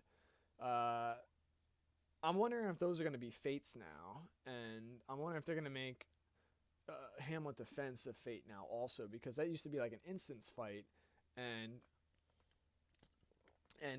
they said they're going to be changing it a lot, and that's a part of the relic quest. So I don't know how it's going to be technically. So I'm kind of scratching my head over that one. I'm a little interested to see how they're going to be going about that, but lots of variety in Fate, lots of variety indeed. Looking forward to seeing more of that. Could you show us any other limit breaks other than Meteor? While the limit break system will be available from Phase 3 of the beta test, we're currently working on a Final Fantasy-like trailer to highlight the limit break system. Please stay tuned. So you can look forward to a trailer coming up on the official 14 YouTube page showing like a montage basically of all the different jobs in their limit breaks. So you see like the Dragoons one, the White Mage, the Warrior, the Paladin, the Black Mage, the Summoner, all of them. So look forward to that pretty soon, hopefully. Probably around Phase 3 sometime, I'm assuming, when that's all up and ready. Next one. Could you show us how Korthus and Mordana look in A Realm Reborn? Both Korthus and Mordana will be high-level areas in A Realm Reborn. You'll be able to feel the destruction of the 7th Umbral Era and the presence of the Empire. In addition, the weather will change drastically as you get closer to Ishgard. You'll be able to find dragons within the dungeons. We're planning to release a trailer in the future, so please stay tuned. Oh boy, I kind of don't want to talk about this one because I feel like I'm gonna get like really fucking giddy about it because, oh my god, like I love Ishgard and Korthus. Korthus was my favorite region in 14. Oh my god, it was amazing. Ugh. So I'm really hoping they do justice in this new game to Korthus, man. That was one of the very few amazing things that was in that game, from start to finish. And oh god, I can't talk about it. I'm gonna get carried away, so I'm just gonna skip that question. All right, so the last one is. It was mentioned before that we could use design link shell and free company crests by putting together different segments, but can you show us what kind of options there will be? And they show an image of the various link shell crests and signs that you can do for your link shell now, which are completely overhauled from the original game. And the next section I get to for the live letter with the pictures and screenshots, I'll show you that as we get into it. So that is the end there. This next one is, I want to give props to Abriel, which... excuse me, I want to apologize right now if I'm butchering your name, man, but this is his site on Dualshockers, so hit him up. He does a lot of, he heavily covers Final Fantasy XIV, so check out his work. He's very active on the forums, as a lot of people may know, and he does a great job following the game and reporting on it. He's been lately doing a really good job reporting on the live letters and showing the videos and the screen caps. And thanks to him, I got to see a lot of them because I missed it the last time when it was airing. So yeah, head over to Dualshockers. I'll have this link in there. You can check all his stuff out. He's got a lot of really good past 14 articles and future ones you can look forward to. All this is basically the answers I just went over just now. And here is the link to the video that you can watch for the entirety of the live letter. So the whole live letter in its full that aired last weekend, you can watch right here on the channel. I'll link it here so you can stream the entire thing, all 2 hours worth. And I'm going to be playing the opening segment so you can see what I was talking about earlier. And we'll go full screen real quick. So here was just the beginning of it, and it came in with this really awesome sequence.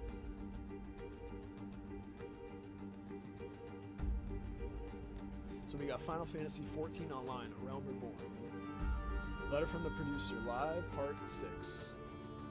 And it's cool because you can actually hear, this is the Final Fantasy VI theme that they play in the intro when they're marching in the snow with the Magitek armor. So basically they're trying to recreate that with A Realm Reborn. They were trying to play around with the game, and they actually recreated it for the intro to the live letters. So this is actually Korthus you're looking at. This is the new Korthus, one of the zones in Korthus, and you can see like the mountains, you can see the Magitek armors, people riding them as they move, and they're clanking and shit, and you can see the snow, and it looks just so amazing, man. It looks really awesome. So you have that look forward to, that's your new mountain, which is really fucking awesome. And that ends that part of the video, and you can watch the rest with Yoshi P, Foxclon, and the other guys, as in between this video, or when you're done watching, you can stream the whole thing. But I thought that was so cool how Soken basically remixed the fucking Final Fantasy VI theme, man. Like one of the theme from 6, like with the Magitek's going through the intro and like the credits is playing and stuff. Like I hope that's the theme that you get for the Magitek armor when you actually obtain it in the game. That'd be really cool if a theme like that plays as you're riding around on it. But that is really awesome. And seeing Korthus for the first fucking time, like gameplay wise, in motion, looks really cool, man. Like that was the Blizzard stuff they were talking about. So I'm assuming they're on their way to Ishgard. They're marching towards. Alright, so we're gonna go into the first batch of screenshots. We'll load them right up. Now this one, I'm not quite sure what this is. Now like I said, I have not listened to Reinhardt's, or I haven't read Reinhardt's official translations, so I don't know what the hell this is, and it's kind of blurry, so I can't really tell what the armor set is like in the past couple letters, but it kind of looks like some sort of Imperial or Dragoon-like gear set. I'm not quite sure. It could be something you ride in the Magitek armor set, or I don't know. Like it has like a mask and whatnot. It looks like something maybe a Dragoon would probably don. I don't know. Or maybe even a monk, or all D. It could be a DD across the board set. So not too sure about that one. Now this one is the Summoner book, Arcanist and Summoner book. This looks pretty fancy schmancy. So it says level 40 up top. So it's a level 40 Summoner book. It looks pretty nice. I like it. It's you know, for making a bunch of different types of books stand out from one another, that's a pretty challenging task. I mean, doing swords and lances is not too bad if you're a creative individual when it comes to weapons, but gotta give some props, man. They're doing some pretty interesting looking books. So, good stuff there. But like to say, never judge a book by its cover. And with a summoner, it's always coming out of the book. It's not on the book. So, unless you smack somebody with the book, that's pretty funny. Alright, so this one is the Ul'dah residential area. So if you love Ul'dah, you love the desert, and you want to have your home there, this is the zone where you enter for your residential area for your house, or your free link shell companies, your free company's link shell base of operations. So you can see this huge windmill, this waterfall that's coming down in the center with this little town square in the center. You got this amazingly beautiful canyon in the background with this waterfall dripping down to the bottom. It looks like it connects down there, or from possibly to the right over there to exit the city. This looks like a little water fountain or a pool of some sort down here. Maybe like a little staircase or an elevator that goes underneath right here towards the lower end of the city on the bottom. And it's just like, this looks like an airship dock with the airship up there. Really nice if you're from Ul'dah. The next one is for Black Shroud Gridanian residents, and you got this great big elemental tree at the center fourth. You got the whole like forest, like beautiful fantasy looking vibe to it, with all these like boats sailing around, this huge water and whatnot all over the place. This beautiful forest background that you can see as you gaze out your house. And I know people usually say this is only concept art, it can change in the real game, and that's true. But going from the past 2 years, well, going based off what I've seen from A Realm Reborn and the last year or so from the original 14, a lot of their concept art becomes very close to what the original or the actual product ends up looking like. Just small, slight differences, as in terms of maybe color palettes, like on the Black Mage gear or something like that. But I reckon this would probably be a lot what it looks like, the background and everything. At least I hope it would, but this is pretty impressive. Like, you got this nice wide open walking space as you go from like house to house. You got a bunch of trees and lots of canopies and stuff on the outskirts, and it's very homey, very beautiful if you're a Gridanian fan, so you're very proud to live there. Now the next one is, where we go? Here's the next batch, the next row of screenshots. This one is by far my favorite, and not only because I'm from Limsa and I'm obviously biased, but oh god, I love Limsa, man. I love beaches. I love like that tropical feel. It's got like this Super Mario Sunshine-esque like feel to it, sort of like by the beach. It's very, very cool. I mean, I'm from Florida, so I have like beaches and everything, so it feels very homey to me personally. Also, it's an island, so a lot of Japanese seem to like Limsa as well, because it's like, probably reminds them of home too, which is a reason why I went with it as well. So you got this beautiful fucking beach, beautiful sky, freaking very nice little complexes for houses, and you got like your own little fences and stuff, like little cement fences and walkways and gardens and backyards and everything and tents. So much stuff here, man. You can actually go on the beach, you can go to the docks, you can go to the boats, you can probably fish off there for all I know. Like, oh my god, I cannot wait to get a house there. I really hope I really, really hope I get a good spot and a nice big fucking house. Because I heard it's going to be kind of tricky and cost a lot of money, and people are going to probably be fighting over the best spaces, but, oh man, so awesome. And actually, you can see this in gameplay, in motion, if you watch that live letter video that I linked in the info box. So check that out immediately if you have not yet. It looks absolutely fucking gorgeous.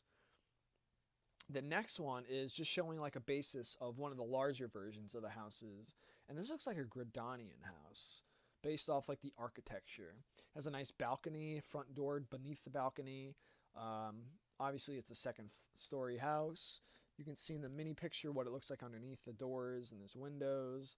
Very, very nice looking. Here's the inside where it shows the entrance, the staircase that goes upstairs. It shows like to ratio what a human player would look like here. It shows the doors that lead in and out to different sections, different squadrons, lampposts and whatnot. The insides, you can add different types of things, carpets and whatnot. You can build the walls and all that shit. And again, I believe this is the large story house, not the smaller version. I think. Now this one, I'm not quite sure. There's another house. This kind of, I don't know if there's another Gridanian house. Now I don't know if all the house types are shared per region, or if each region has its own unique looking house. It looks like they're different depending on the region that you're in, I'd assume. Just basically looking at the concept art.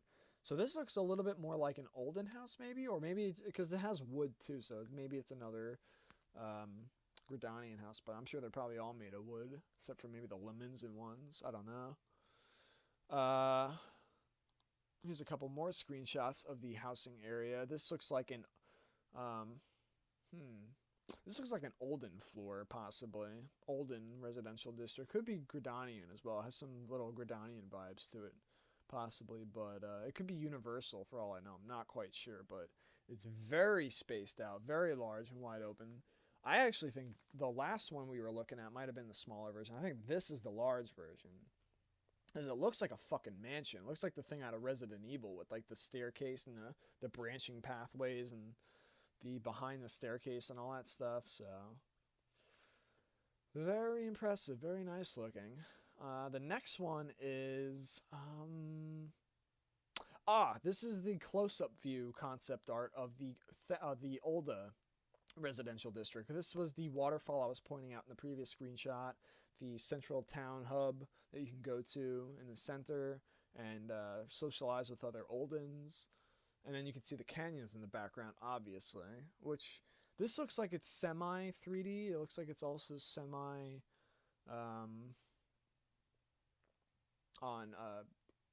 painted in like an art program, because the background kind of looks like it's graphical or something. It doesn't look like it's painted exactly, but it looks like a mix match of both, which I sometimes like to do. The next one is the same area. It's that windmill that's in the Olden residential district. It's just getting like more of a close-up view and showing what it's like. This looks like an Olden house. Now I think the previous two, the wooden houses, I'm pretty hell-bent on saying those are Gridanian houses.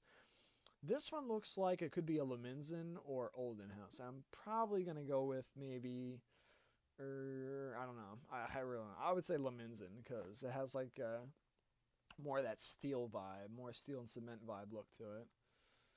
The next couple batches are stuff you've already seen already in previous letters. These are the bathtubs that we've went over that you can put in your house, which I think give you bonuses and stuff. This is probably the XP bonus that we were talking about earlier. You probably just go in this, it gives you like an XP bonus. Sort of like eating food in Monster Hunter gives you like a bonus to different stats. Going in the jacuzzi and doing other things probably also gives you bonuses, the stats and whatnot temporarily, or XP boost. And this one's the little delivery mail Moogle, which it's not a real Moogle, it's a fake Moogle. It's made out of plastic or whatever. And it's attached to your mailbox. It's right outside your house, and you get mail from here. So the little pom-pom will blink. You see how it's on the left-hand side, it's gray? That's when you don't have mail. When it lights up yellow and it flashes, that means you have mail, and it pops open, and you get your present or your letter and whatnot. And that'll be right outside your residential district. Sort of like Animal Crossing style, if you've played that game. Now, here is the Ifrit trophy I was talking about. It's like a lantern or a lamp, and you can stick this anywhere in your house that you want. You can mount it on the wall, and this looks like a reward you'd probably get for besting Ifrit. And I don't know if you just get it, or if you get it as a, maybe it's like a quest reward where, remember how I was saying previously, crafters can obtain recipes from completing quests as rewards? Maybe this is one of them. Maybe if you beat Ifrit, you get the recipe to make this, and maybe once you beat him, the crafters can make it, or maybe you just get it automatically as a trophy. I don't know. But I definitely know it's a trophy lamp you can stick in your household, and it's modeled off Ifrit, since he's obviously the Lord of Inferno. And I'm kind of interested to see like what they would have like for Garuda or something. Maybe she'll be like a nightlight or something, or maybe Ramu will be a fucking like one of those lamps that you get, like those static electricity lamps and stuff. Yeah, that'd be pretty neat. The next one is just showing basically an off-camera version, like an off-direct feed version of that. Now here we go into the armor sets. Now this one looks fucking awesome. This, apparently, from what I've heard people saying, is the PvP gear, and holy shit, this is good. This looks like something a Dragoon would wear, because based off like the little sharp razor-like blades and appendages on the helmet and the gloves and whatnot, it looks very Dragoon-like, but it has like some hints of like, I mean, I know it's Dragoon. It's not samurai, obviously, because it has like some like samurai looks to it or whatnot, but I honestly think this is for Dragoon. I mean, I can't see any other class using this besides them. But holy fuck, you can see actually right there in between on the end, it shows the visor goes up and it goes down. It has like a bird-like beak to it. Oh god, that looks so fucking awesome. Like the what the hell is that thing called? The red thing, the sash or the dress or whatnot, whatever that's called. That looks really cool. The gloves and the body piece look fucking awesome. It looks like something out of like Tiger and Bunny or whatever, like one of the superhero costumes with like the helmet. It looks really neat. I'm not a PvP person, but I'm very inclined to play it from some of these gear sets they're showing off. Now this one, I'm kind of like, I don't know if this is a white mage or what. It has a staff, but the staff looks like the old Arcanist staffs, like with the genie lamp looking thing on the end. That's what it reminds me of. I don't know if those are still in the game though. Like, I don't know if it's if the Arcanists and Summoners only have books now, or do they have books as their single-handed, and the genie-like looking staffs are they're double-handed, kind of like how Thaumaturge and Conjurer have single and double-handed weapons. I wonder if that's what they're showing with this Arcanist and Summoner, but I'm pretty sure that's what this is. It says it's the Swan Robe. Swan Robe, so you obviously get this from PvP also, because a lot of the beast sets with animals' names and looks to them come from PvP. I've been noticing as like a trend. So yeah, I'm not sure what this. I'm willing to bet this is either White Mage or Summoner or something, but I could be wrong. And then there's a darker version down there too, possibly for maybe Black Mage or I don't know. But it does look pretty neat. It's kind of hard to see, but but yeah, there's a little bit more of a zoomed in look to it for you guys. Alright, so the next one, this one is really interesting. I don't know what this looks like this looks like it's a combination of a fox or a rat with like a squirrel tail or something, or like one of those furries or some shit. And a Keycrane. And it has like a black mage like hat to it. I don't know if this is a set that you can actually obtain to wear, if this is a fucking new enemy, because I'm pretty sure it's a new set you can wear from PvP, but holy shit, does this thing look crazy. And by crazy, I mean crazy awesome. But yeah, dude, like look at, like I can't tell if that's like because you can see the hat goes curving up, but it has like these little ears that come out that look like Keycrane ears. Or maybe those are part of the hat? I don't know. And it has like a black mage look to it. This big bushy tail. You can't really see the feet, but they look like they're very abnormal looking. It has a light dress, but it's bipedal like a human or something. And you can barely even see the head in there. So I'm very curious to see more of this and higher resolution and higher detail in gameplay. But that looks very interesting. I think that's for Black Mage. I can't imagine anything else that would be for, because the hat's a dead giveaway. But yeah, I don't even know. And this one I want to get onto. Let me just pull up the other one real quick. There we go. This I'm very, very, very, very excited about. Now, let me see if I can do this switcheroony real quick. Start from the back end. Okay, so let me move this over here. Okay, there we go. All right, so what you're looking at right now are the new emblems that you can add to your link shell. Now, in the past, link shell icons were very fucking boring. They were very dull, and they were pretty stupid. Like, they were just little symbols or signs. There weren't even really cool looking signs. Like, one was like a circle, one was like an octagon or some stupid shit like that. And we were so fucking limited when it came to link shell stuff. Not just icons, but link shell options in general. So after a lot of our feedback, they came in, they were like, okay, we're giving you guys all these different icons you can play with and customize your link shell crest. And if you go back to the last video that I did, or no, not the last one, the one before that, the 2-hour one, there was a segment in the video that I was talking about this new concept art with the chocobos and the link shell free company on it. And I remember saying in that video, like, there was this big fucking banner or flag that the free company and the concept art was carrying, and it had a big behemoth on it. And on all their gear, you notice if you looked hard enough and real closely, you can notice little behemoth icons on the chocobo's armor, on the player's gear armor, on their breastplates or on their shoulder blades. And I was like, that kind of looks like a link shell crest. I'm wondering if that's a hint for what's to come. And sure enough, bam, the fucking behemoth icon's right there. So I was actually right. Like, you can, they added link shell crests now that you can add, like, not only can you add it to your link shell, but I'm guessing, if I'm right so far, you can add it to your armor, to your chocobo's armor, to your armor, all that shit. And you can basically represent your link shell and your free company. So if that's true based off the concept art, from what I've seen so far, that would be pretty amazing, and it offer players a lot of customization features with their friends and their party. So you have the chicken, the swan, the eagle, or the crow, whatever that is, some sort of other type of eagle or phoenix or whatever. I don't know what the fuck that is. That looks like that big terror bird looking thing from 11. Then you have an owl, apkalu, and then basically they're all birds up top. Then all bottom are like mammals. So you have the bat, the boar, the deer, the caracal-ewe, the algoat. It's not algoat nanny. That's algo Billy, or what the fuck were those called again?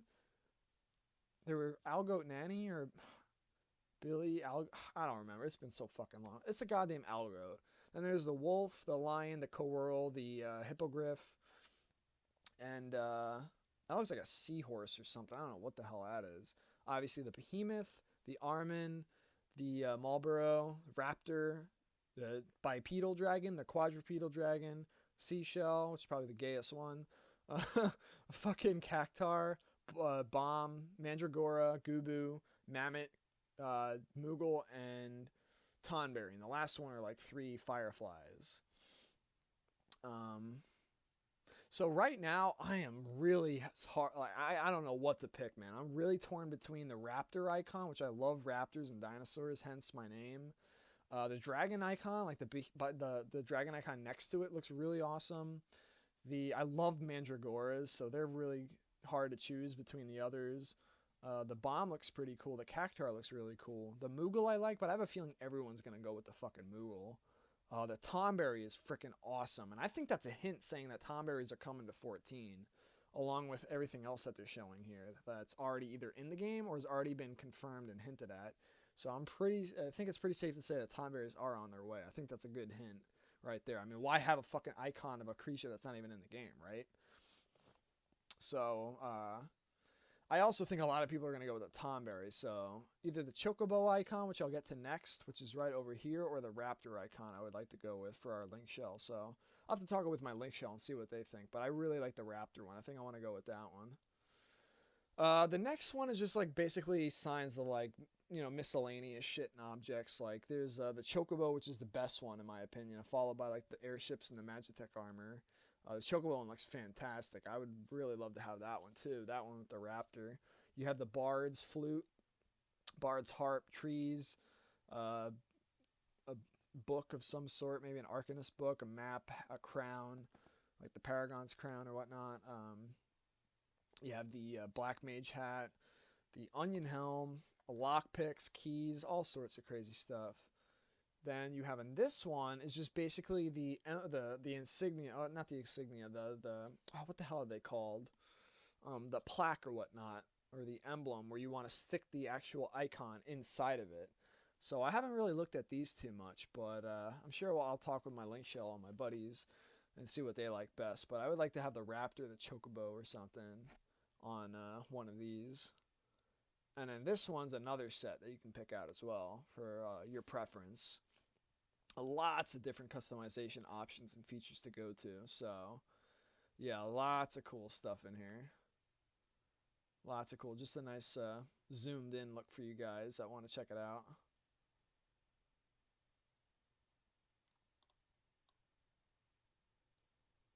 Very cool, very cool. I'm a huge bird fan. I'm a huge reptile fan. I'm a huge dinosaur fan.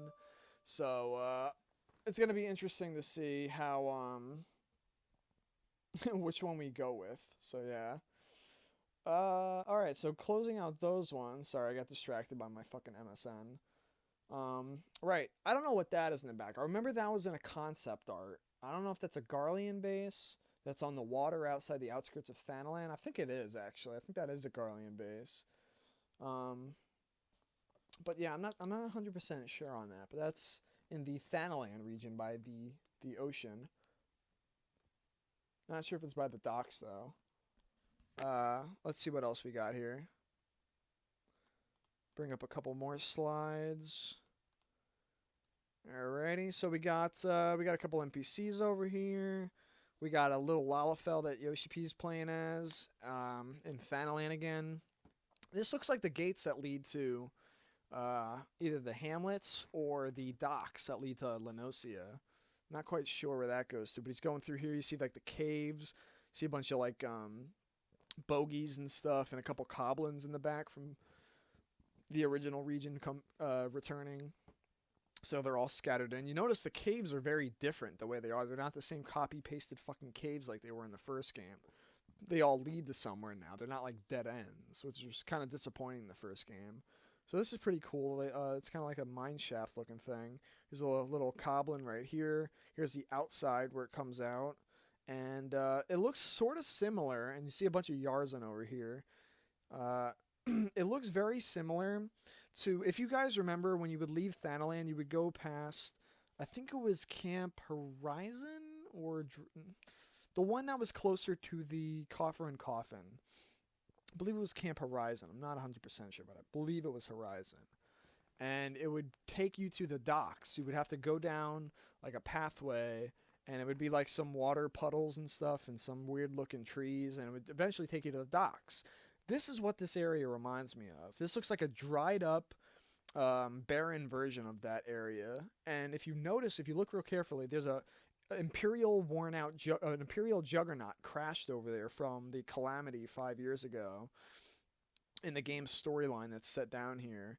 And if you look also in the top left-hand corner, those are amal'jaa barricades. So if you remember the amal'jaa encampments, they had types of barricades like that were set up all around their area. I'm pretty sure, I don't think those were the Garlean ones, if I remember correctly. I might be wrong, but I'm pretty damn sure those were the Beastmen barricades. So that's either an amal'jaa encampment up there or a Garlean one. I don't remember which. It's been a while, but here's a little bit of a blurrier view, but you can see the barricade again here, blocking something off with the crashed Juggernaut.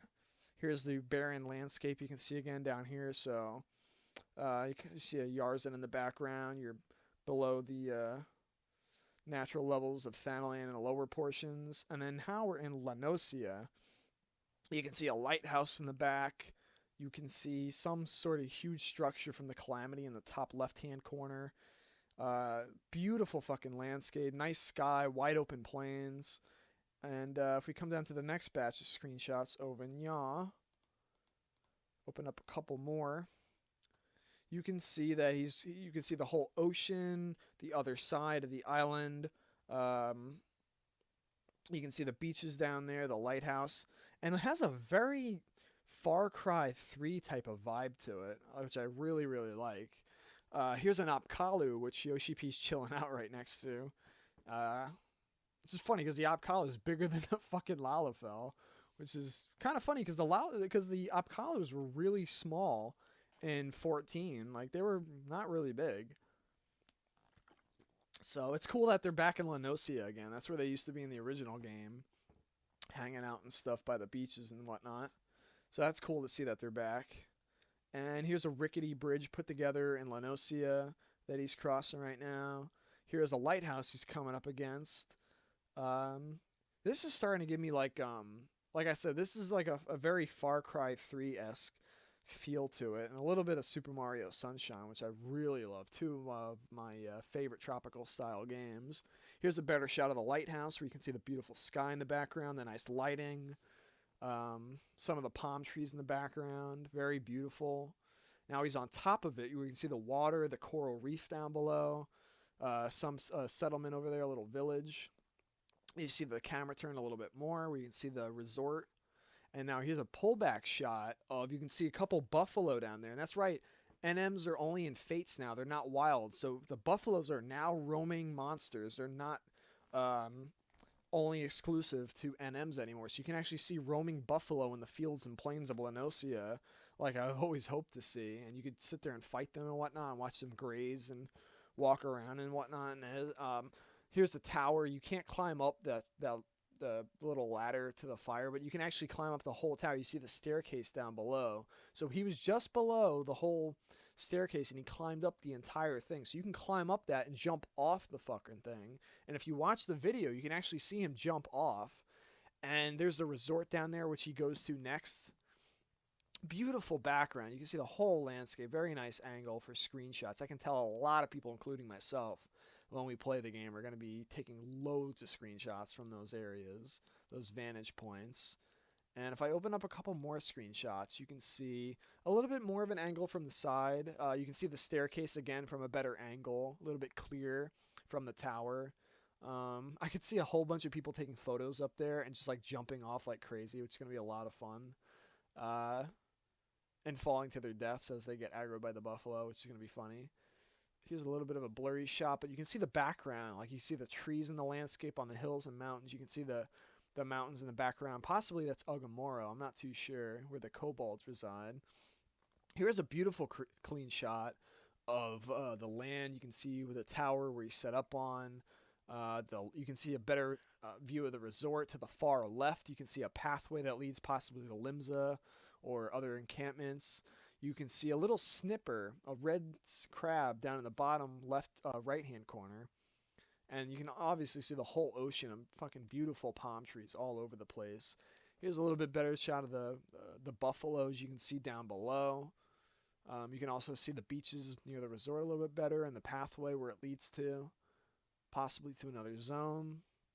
And here's just like here's the pathway that he went on to get here. Now you remember the Apkalu he was chilling with? Well, it's down that way, I'm assuming, where he was just at, and then he climbed up from down below and he came up here, and you can see the whole staircase going all the way down to the tower.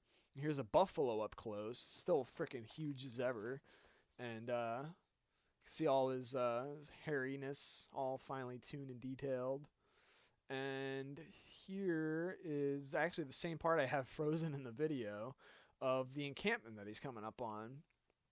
And you can see that there's an eighth right here, so you can port here as a camp. And I'm assuming there's also going to be guild leave people here too, where you can do guild leaves, and there's going to be fates all around, so you can be running around doing fates and guild leaves and questing and taking screenshots and hanging out with people. And you can see, I don't know if there's a zoomed in shot, but if you look over to the top right hand corner, you see like a big fish stuck in a barrel. And it looks like it's a mini out-to-eat restaurant that you can order food from and have your character eat for buffs and shit. And you can see on the left there's beautiful tropical plants that they added. So they added a lot more palm trees from like Turtleback Island from the skirmish, which is really nice. They added them all over Leonesaurus. In the original game, I always felt like Leonesaurus didn't have like as much of a tropical feeling as it should, and I am fucking ecstatic to know that my homeland has like more of a tropical Super Mario Sunshine type vibe to it, which I absolutely love. It just feels like a pure vacation resort, which is absolutely awesome. So, very nice eye candy to look at. You can see a little bit close up on the little bar over here. I can't read what that says. You can see like the fork and the knife and the little mug for ale. And I can't read that. It's too blurry. I have to zoom in more, but that's the name of the shop right there if you get a closer look on it. And there's probably going to be adding NPCs there to order food from. The next screenshots we come up on over here. Pull up a couple of them. are, well, here's a little bit of a close-up shot on the decks where you can get a nice view of the lighthouse to the far left, and I don't know what that is across the sea. Is that ul'dah? Is it really that close? I thought it was farther away. Huh. That'd be interesting. It kind of looks, I think that is ul'dah. It looks a lot like it. It's shaped like it. It certainly isn't limbs of Leomeanza, I don't think. No, that's definitely not limbs. I think they actually added in ul'dah to be able to view from across the sea now. Huh. Well, technically, if you look at the map, it's not really that far away, so it's not that hard to believe. That's really cool. I did not even notice that. You can see the lighthouse at the far left over there, which is really cool. And what's awesome is, I don't know if you can see in some of the future shots, but I'll when we get to the water, I'll bring them up then. Here's a little bit of under. You can now the cool thing is if you slash sit now, I heard that you can actually sit on furniture, chairs, and benches. So you can actually sit here in AFK or chat with friends and sit around and talk and consume food for quests and whatnot. So it's really neat. You can probably sit here and craft and stuff with the beautiful scenery. Here's Yoshi P with his little Lalafell on the beaches, exploring the beachlands, and you can see like these beautiful like Paleozoic looking fucking trees and shit. You can see the coconuts up in the trees. So they had a lot of detail. And if you look up top, you'll notice that you can see this huge freaking like Jurassic Park looking perimeter fence. Now that is a Garlean defense perimeter. So I think I heard somewhere in one of the interviews or somewhere on the forums that there's going to be a bunch of Garlean bases in each of the main regions, and I believe this is one of them for the Leonosian region. Now, here's another angle. You can see the beach and some of the landscape and the sand. So you can actually go on more of the sand in this game and just explore and have fun. It's really nice. Here's a badly textured rock in Leonosia. Like, I hope they fix that. That looks pretty bland. But well, it's also kind of a blurry screenshot from the live stream, but you can see in the background if you look up here, there's more little tiki areas and tarps and stuff you can chill out under with some shade and play around in. This is perfect for role players by far if people want to go vacation in Leonosia. Here is it's kind of looks like a plasma screen TV, which is funny, but I think that's a painting. You can notice the water. Like, the water is much better in this game. You can actually see through the water now, and you can see all the coral reef and shit. Before, you could not see through the water for jack shit. It was just this top of the water, and that was it. And in this one, you can basically see all the coral underneath. You can see the fish and stuff. So for fishers, which how I covered earlier on in the video, the fishing is much better in this game from what I hear how it's sounding. And based on the weather patterns, you can actually see the fish in the water. And while you're catching, you see these little lawn chairs you can sit in, the fishing rods over there. So it's really cool. And here's just another angle. That's where the resort is, where we just came from. The hill up here is where we were looking out at earlier. And he came around to the rocks that we were looking at earlier that he was sitting on top of right to the right of the screen. And then this is the area over Nya, where he came over to check out the launch chairs. So over here, I don't think I pulled these ones up yet. I think it was the last of the in-game screenshots. Here's just another angle of the launch chairs and the fishing spot.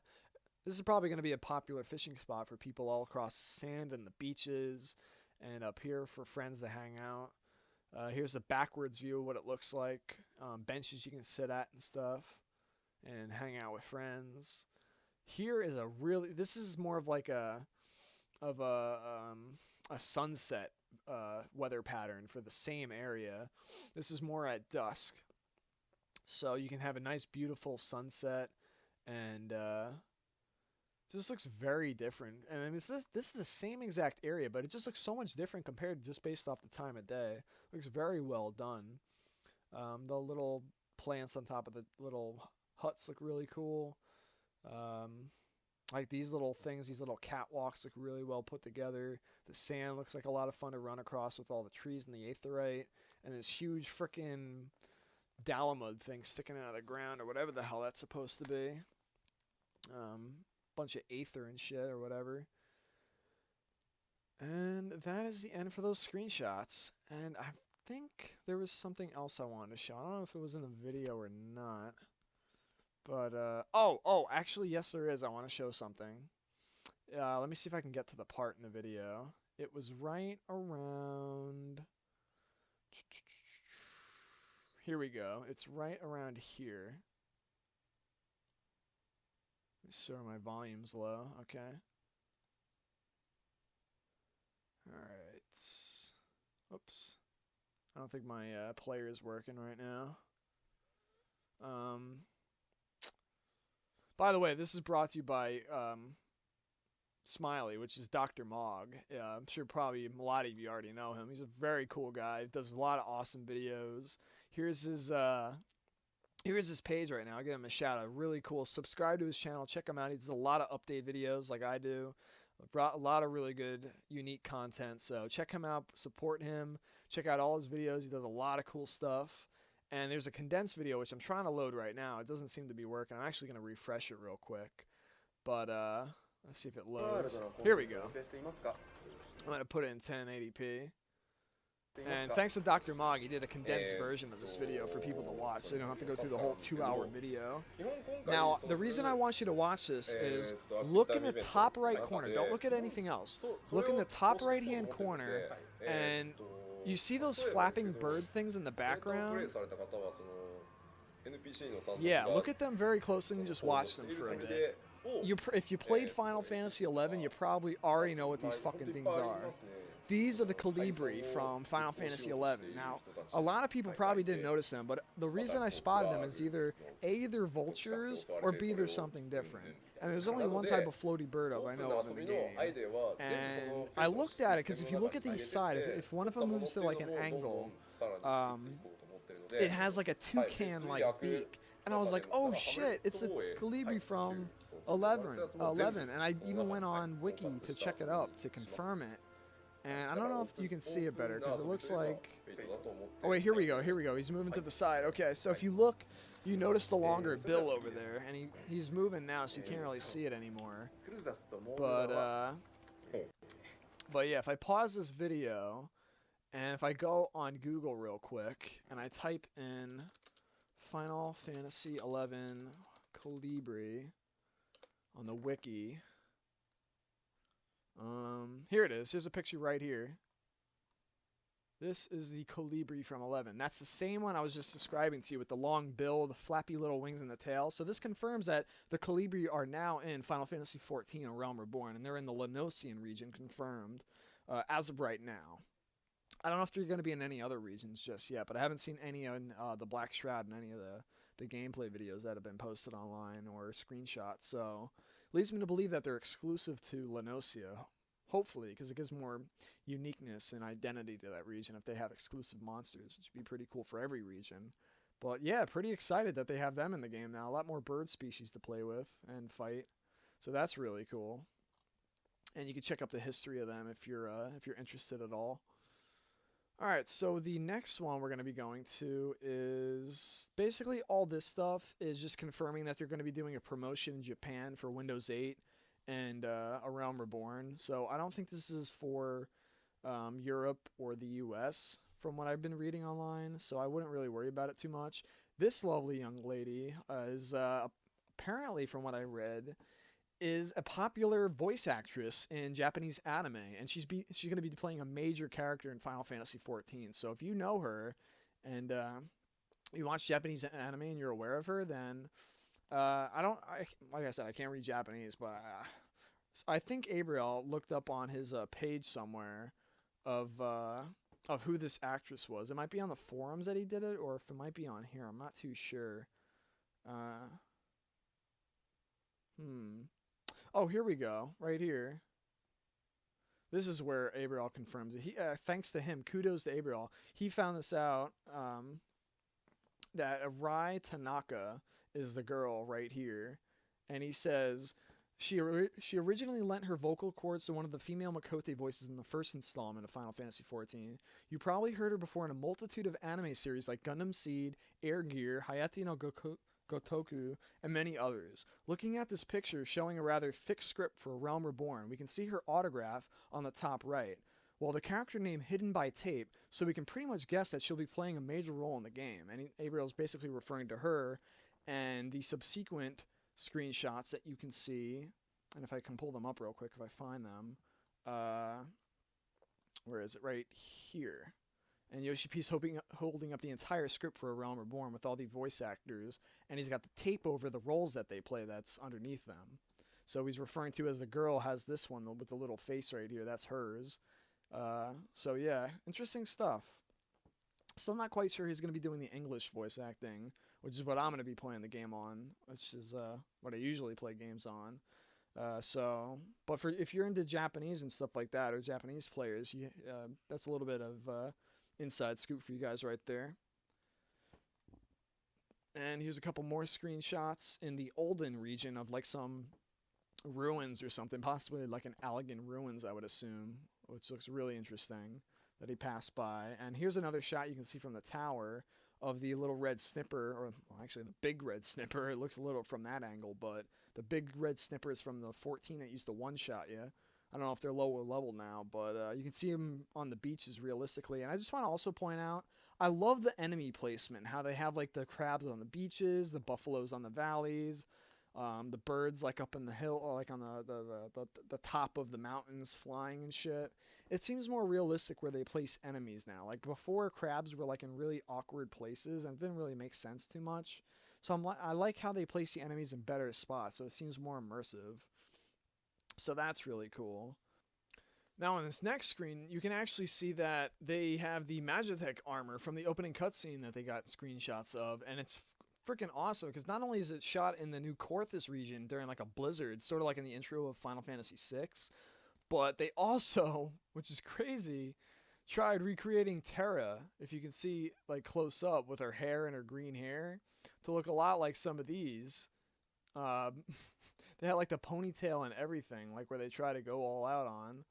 And it looks pretty awesome, man. Like, I mean, just look at the comparisons a little bit. Like, from some artists that did renditions of Terra and the Magitek armor, and then what the Final Fantasy XIV team at Square Enix did with the trying to recreate Terra from different angles and other Final Fantasy VI characters, and just put them in this mode, like kind of like in the intro to the game. I thought that was really awesome how they did that. And they had like these Garlean looking soldiers from like the Empire marching with her. Very, very awesome. So that's really cool. So yeah, just something really neat I noticed how they went like the whole 9 yards with that. Like they copied like everything. Like, it's so awesome. So Final Fantasy VI fans should really enjoy that a lot, especially with that region now that they have that Magitek armor to play around with. Fits in rather nicely. Let's see what else we have over here. This is the in-game residential area for Limsa. Pull up a bunch of screenshots. Just go through all of them all at one go. Whew, you got a lot. Alright, so here's I'm not exactly sure what this is. It's like a pillar with a light thingy. I don't know, I'm just going to click this one. This one's kind of weird. But this one looks like the entrance to the residential area, I'm assuming. You probably come through there, you come down the ramp. Here's like a close-up view of it where you come out of. Here's like the entrance looking outward as you go in. Here's a nice sunset on your residential area with the beach and the docks and the ocean. Freaking amazing looking housing area. And here's another angle where you can see the rest of the strip. And you can see, I'm not sure what that is up there. I'm not sure if that's like an airship area or something, or maybe like just for scenery. And here is more houses you can see in the background over here. You can see palm trees outside people's gardens and houses. See the hills and stuff that are up here. Kind of reminds me of like Aleport with like the mountainous regions up top. Kind of like in Korthus also, where it's like a city or like a little village guarded by like a mountain seclusion. Kind of what this reminds me of. It looks really nice. And here's another angle, another little bit of a clear angle showing that you can go up these staircases over here and go even to more housing areas with a backyard over here you can see. Really, really awesome. And here's another angle. Here's another really good view of like of I think this is a medium size. I'm not sure. I don't think this is a small, and I don't think this is the largest. But you can see the little Moogle mailbox I was telling you about earlier that's right outside your house, Animal Crossing style, with your huge frickin' yard right here. You buy the land to the yard, and you plop your house down in here, and then here's your entrance up here. And then you could decorate outside with you can add a chocobo ranch. Like, you can expand your land so you can make it even bigger, and just add a whole bunch of stuff inside and outside. And here's another shot of it from it's a two-story. It looks like a medium-sized house. Pretty nice looking area. And here's the Moogle mailbox close up with the brick wall on the left and some trees and the house itself. You can zoom in, you can see the little Moogle just humping the mailbox. It's really funny. Kind of reminds me of Snoopy on top of the doghouse. Here's another one with the sunset piercing through the residential area in someone's backyard, which looks absolutely beautiful to hang out and stuff with friends and invite people over. And let's see what else we have. I don't think we've gone through these ones yet. These are the last of the residential area. Here's another angle. Nothing much to really see here. Here's just the floor. Nice tiling of a Leonesaurus looking society. There's another little view you can get of the housing area. Here's a little bit of a road that leads to the other side that goes around. Here is the catwalk or whatever that's supposed to be, the mill that goes through the center with the sun piercing through in the sky. Here, this looks like a small version of a house. The last one we saw looks like the medium. This looks like the small house because you can see it's a way cramped down, has plenty of back and front yard space, and the little Moogle mailbox is right there. Here is looking outwards what it looks like from exiting your house to go, I don't know, to work or join your link show on something or do an event or quest. And here's some more various angles. Here looks like a huge villa. That looks like a large story house right over there with a nice palm tree sticking out in the garden. And now we move over to the grand jewel, the city-state, my home, of Leonesaurus. And there's a lot of screenshots here, so let's try and go through as many as we can. Alright, so this looks like one of the, well, that's obviously the lighthouse for the navigators.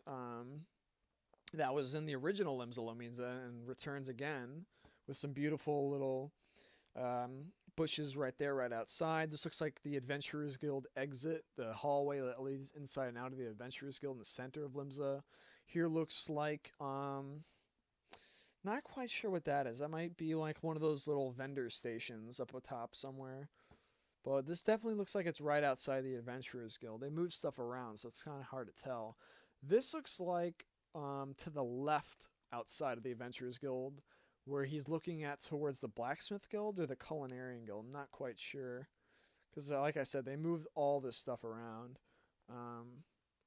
Here's leading across from the Adventurers Guild to possibly another guild. Looks like maybe a smithing guild. I don't know what that is. It's kind of hard to say. Here's the mountains in the background, and you can see the whole landscape outside the city. Here's some NPCs sitting around bullshit and talking and stuff, interacting with one another.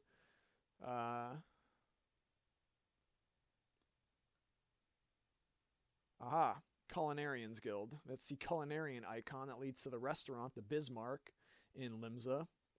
And if you see over here, it shows the close-up of some of the NPCs having a good time with one another, or maybe in an argument. I'm not sure which, because they're all pointing fingers at each other and shit. But very beautiful sky nonetheless. Very nice looking, sunny atmosphere that Leonesaurus always happened to be.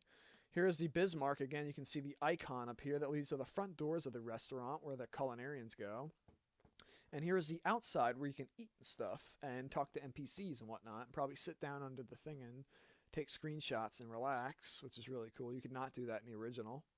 And here you get a better view of another side of the Bismarck where there's NPCs sitting around the tables ordering food right outside the restaurant. You see right here, that's the zone line that leads to the other zones of ul'dah. Here is I think this is the center where I believe that's where the Adventurers Guild's located, I think. Could be wrong, but... Alright, another angle. That, for a fact, down there leads to the Adventurers Guild. That's the center of ul'dah, which I believe is what he was looking at a second ago. And then the Culinarians, obviously, behind, down the ways where we were just looking at. Here is the Aetheryte Plaza. That's in the dead center where the fountain used to be.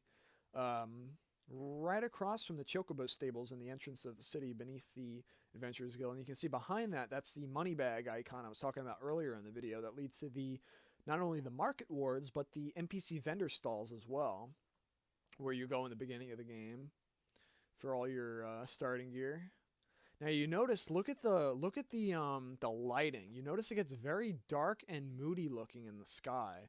Nice, really beautiful shadows here. You see this lush, beautiful tree in the city, which was never there before. And you see the sky looks like it's starting to get cloudy. So now weather patterns seem to be changing inside the cities. It's not just night and day. It seems like it's possible to get weather patterns in the cities now too, which is really cool. That never happened before, with the exception of snowing, which only happened during events. Here leads to I believe that's the Grand Company Hall, which is now outside. It's not an instanced area anymore. You just mosey right in, and bam, there you go, Grand Company Hall. And it's very close. Like, it's not that far away from where the Yoshi was just in the screenshot. So like I said, it's all closer together. It's not so far apart. It's very easy to access to. And here's actually a close-up shot of the Leonesaurus banner and the Grand Company officers behind the desk. And that's where you enter from there. And here's going back the way he came from just now, with the Adventurers Guild on the right, and I don't know what the hell that is on the left. Maybe the Knights of the Barracuda headquarters or something. Let's see, what was the last screenshot we left off at? Here we go. 1, 2, 3, 4. Bam, bam, bam, bam. Do this one, this one, this one. I don't know what the hell that is Yoshi's holding up in that screenshot, but let's go with these for now. Okay, so this is the town square, it looks like. Kind of like in Bastock in 11, I'm assuming. Cool place for people to hang out and shit. What else? This, I'm not quite sure what this is, where this leads to. Just another portion of ul'dah. This looks down below, where you can see the little staircase thing over here that leads to the upper levels. And here is the NPC vendor area where the market wards are now located together, where you can buy all your NPC items, you can sell all your real gear, you can sell all your furniture, your houses, all that shit. All right here in this area. And here is the docks. There's the lighthouse over there for the city for people to find on boats, and that's the docks that leads to Thanalan to get to ul'dah. And then to the right of that is the Arcanist Guild. Now remember in the Q&A people were asking about the Arcanist Guild. Well, here it is. You can see the Arcanist icon right there, slap dab at the center of the guild. And it looks very much the same, the layout, but you can tell the flags got completely redone. The fucking cobblestone or cement or whatever this shit's called, the brick, looks absolutely amazing. Like, this is really good texturing. Like, this is really nice, man. And you can see like the wave patterns down here and the nice rug and the lighting that beats off it from the lamps. It's very, very good. Way better than what it used to look like. Very nice. We come into this place a lot more often. Nice red carpet floor, and Arcanist sitting behind the counter. And you notice that they don't have those lamps, those genie-like staves on their backs anymore, so I don't know if they got rid of those or what. But yeah, that's the Arcanist Guild right there. Everyone's hanging out at. Here's another angle from the Arcanist Guild. I don't see any books on them either, but now here is the stormy pattern I was telling you guys about in the previous screenshot where you can see the stormy weather in Limsa, where there's the Astalicia, where the Marauders Guild's located, which will be going there for the main story if you start as a Marauder. So I'm not sure where this... I think this is right next to the docks that he's looking away from. And here we are now in Thanalan, right outside the city of Ul'dah. And if we go to the next couple of screenshot batches over here, you can see more of the olden atmosphere going on in this place. So you got the, looks like a mining pit or a central hub where people can hang out and stuff. You look like you got mining machines in the background, bunch of guards sitting around and shit.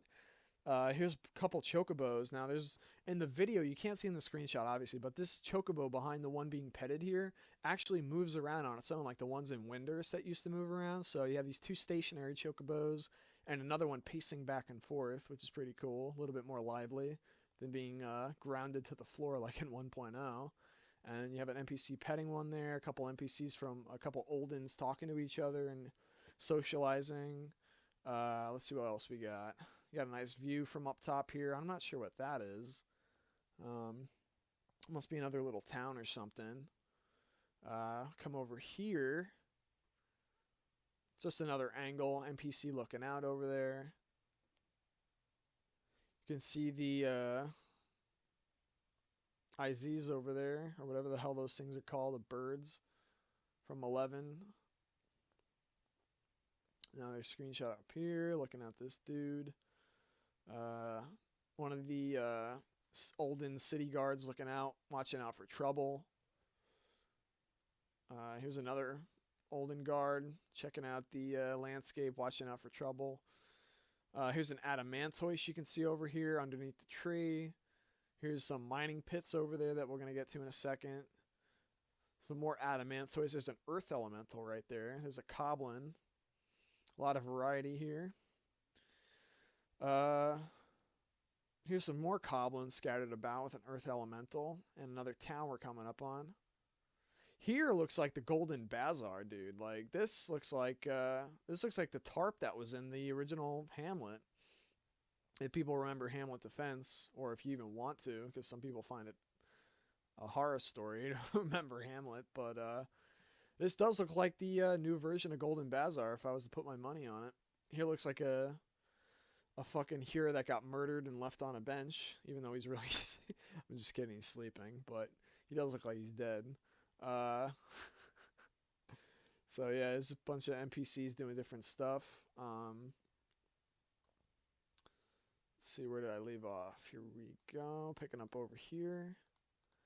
Pull up a bunch of more screenshots. Alrighty. And these are going to be it. Alright. So, we have looking at that Imperial-looking base, or whatever the hell that's supposed to be on that rocky island across the ways from here. It looks like a dock down below. Over here, we possibly take a boat over there. I'm not too sure how that's going to work, but looks very interesting. I guarantee that dock serves as like a teleportation aspect for like boats, where like the boat will fast warp you around different parts of the portions of Ul'dah. Here's an aetheryte hub in another portion of a city, where you can see chocobos all over the place. Chocobos here and there. Fucking chocobo down there. You see a chocobos here. There's even more chocobos over there.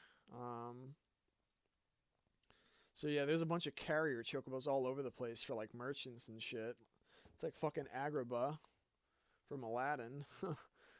So this is a pretty cool place to chill out. Now in the back of this place is like an underground mining tunnel or something that leads elsewhere. So it's really awesome. You just go deep, deep down, and it comes out here, where there's a couple of Olden guards, and there's like an old Naldthal type statue. It looks like either Nald or Thal, whichever, but that's the deity of Ul'dah, Naldthal, that they follow, and it's just this ruined statue that you come across over here in these ruins, and there's a bunch of people just like all over it. There's like this little midget Lalafell guard that's just standing to watch. There's two thaumaturges with robes pointing fingers telling the other little Lalafells and archaeologists or whatever the hell they are excavating it to do this and that. You can probably jump on top of there and climb around it and stuff, but that is definitely an ul'dah statue. They got wrecked in the calamity. And then here's another tunnel that leads elsewhere. Another tunnel that he went through comes out to another portion with a couple guards and a huge Lalafell statue, which I don't know who the hell that is. But you can see a chocobo right there for another merchant. Couple more palm trees. It looks like an oasis of sorts. A little desert village. Here's this funny looking mustache Lalafell pointing his finger, which I'm guessing he's some sort of famous folk in the area. Probably learn about him throughout the story, I guarantee it. Have a few quests based on him. Now this leads up into a house of some sort. I'm not sure if this is like a library or what the hell this is, but some residential area. And looks like a dock or something. I'm not sure where that leads to. If that's like an underground mining lair or some shit, but this looks pretty cool. And there again is the screenshot from earlier of that base that I think is a Garlean base, but I'm not 100% sure on that. So, yeah, I'll get back to you if I learn any news. And there's just like a gate over there that connects to it that probably leads to that area. And running through palm trees and whatnot. And that is it for the screenshots. Holy crap, that was a lot. Whew. Alright, so check out Abriel's DualShockers section for Final Fantasy XIV. I will link it in the info box down below where you can check out all his other articles. Really does a good job, so I'd follow him. And also Doctor Mog, I'm going to link his YouTube page. Subscribe to him, support him. He's a really great guy, really cool guy. He knows a lot about 14.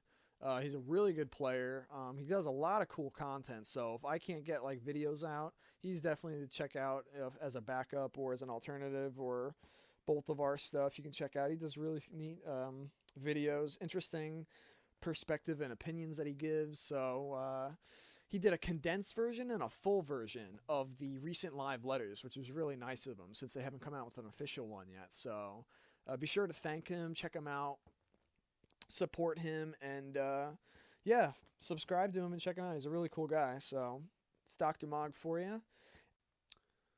Alright, so we're going to read the blog entry now, and it's going to be called New Playable Race Confirmed. And this was a troll entry that was released on April 1st, and as soon as I saw this, I knew it was an April Fool's joke. And it's by Fern Hollies, that devil again. He goes, "Hello all, Fern Hollies here again for a very special edition of the Developers Blog.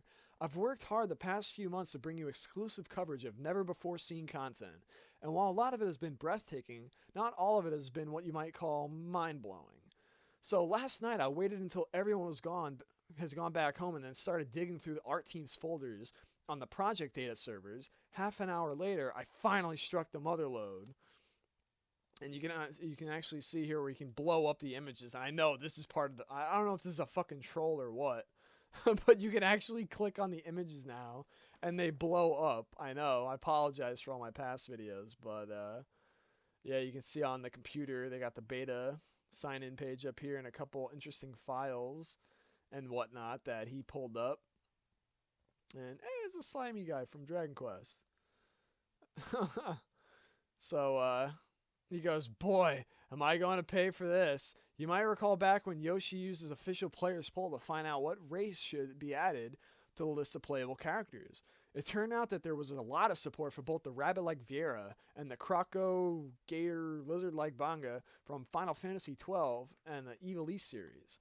However, instead of deciding on the Viera and incurring the fury wrath of the Banga crowd, or selecting the Banga and forever alienating the Viera crowd, it appears the dev team has decided to take the best of both worlds and create the Vianga." And you can see how they did a pretty good job, I gotta admit, man. Some people were actually fooled and thought this was real, which is fucking hilarious when I go on the forums and read some of the posts. But I'm actually one of the ones that wants like a reptile-like race in the game, so I would be all for having a Banga or some type of like Argonian-like race or whatever in the game.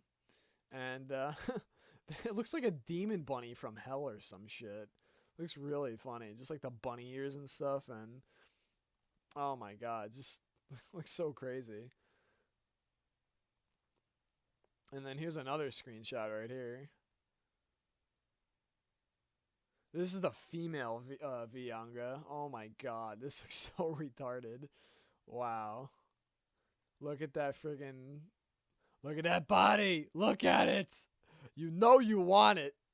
Yeah! Look at that ass!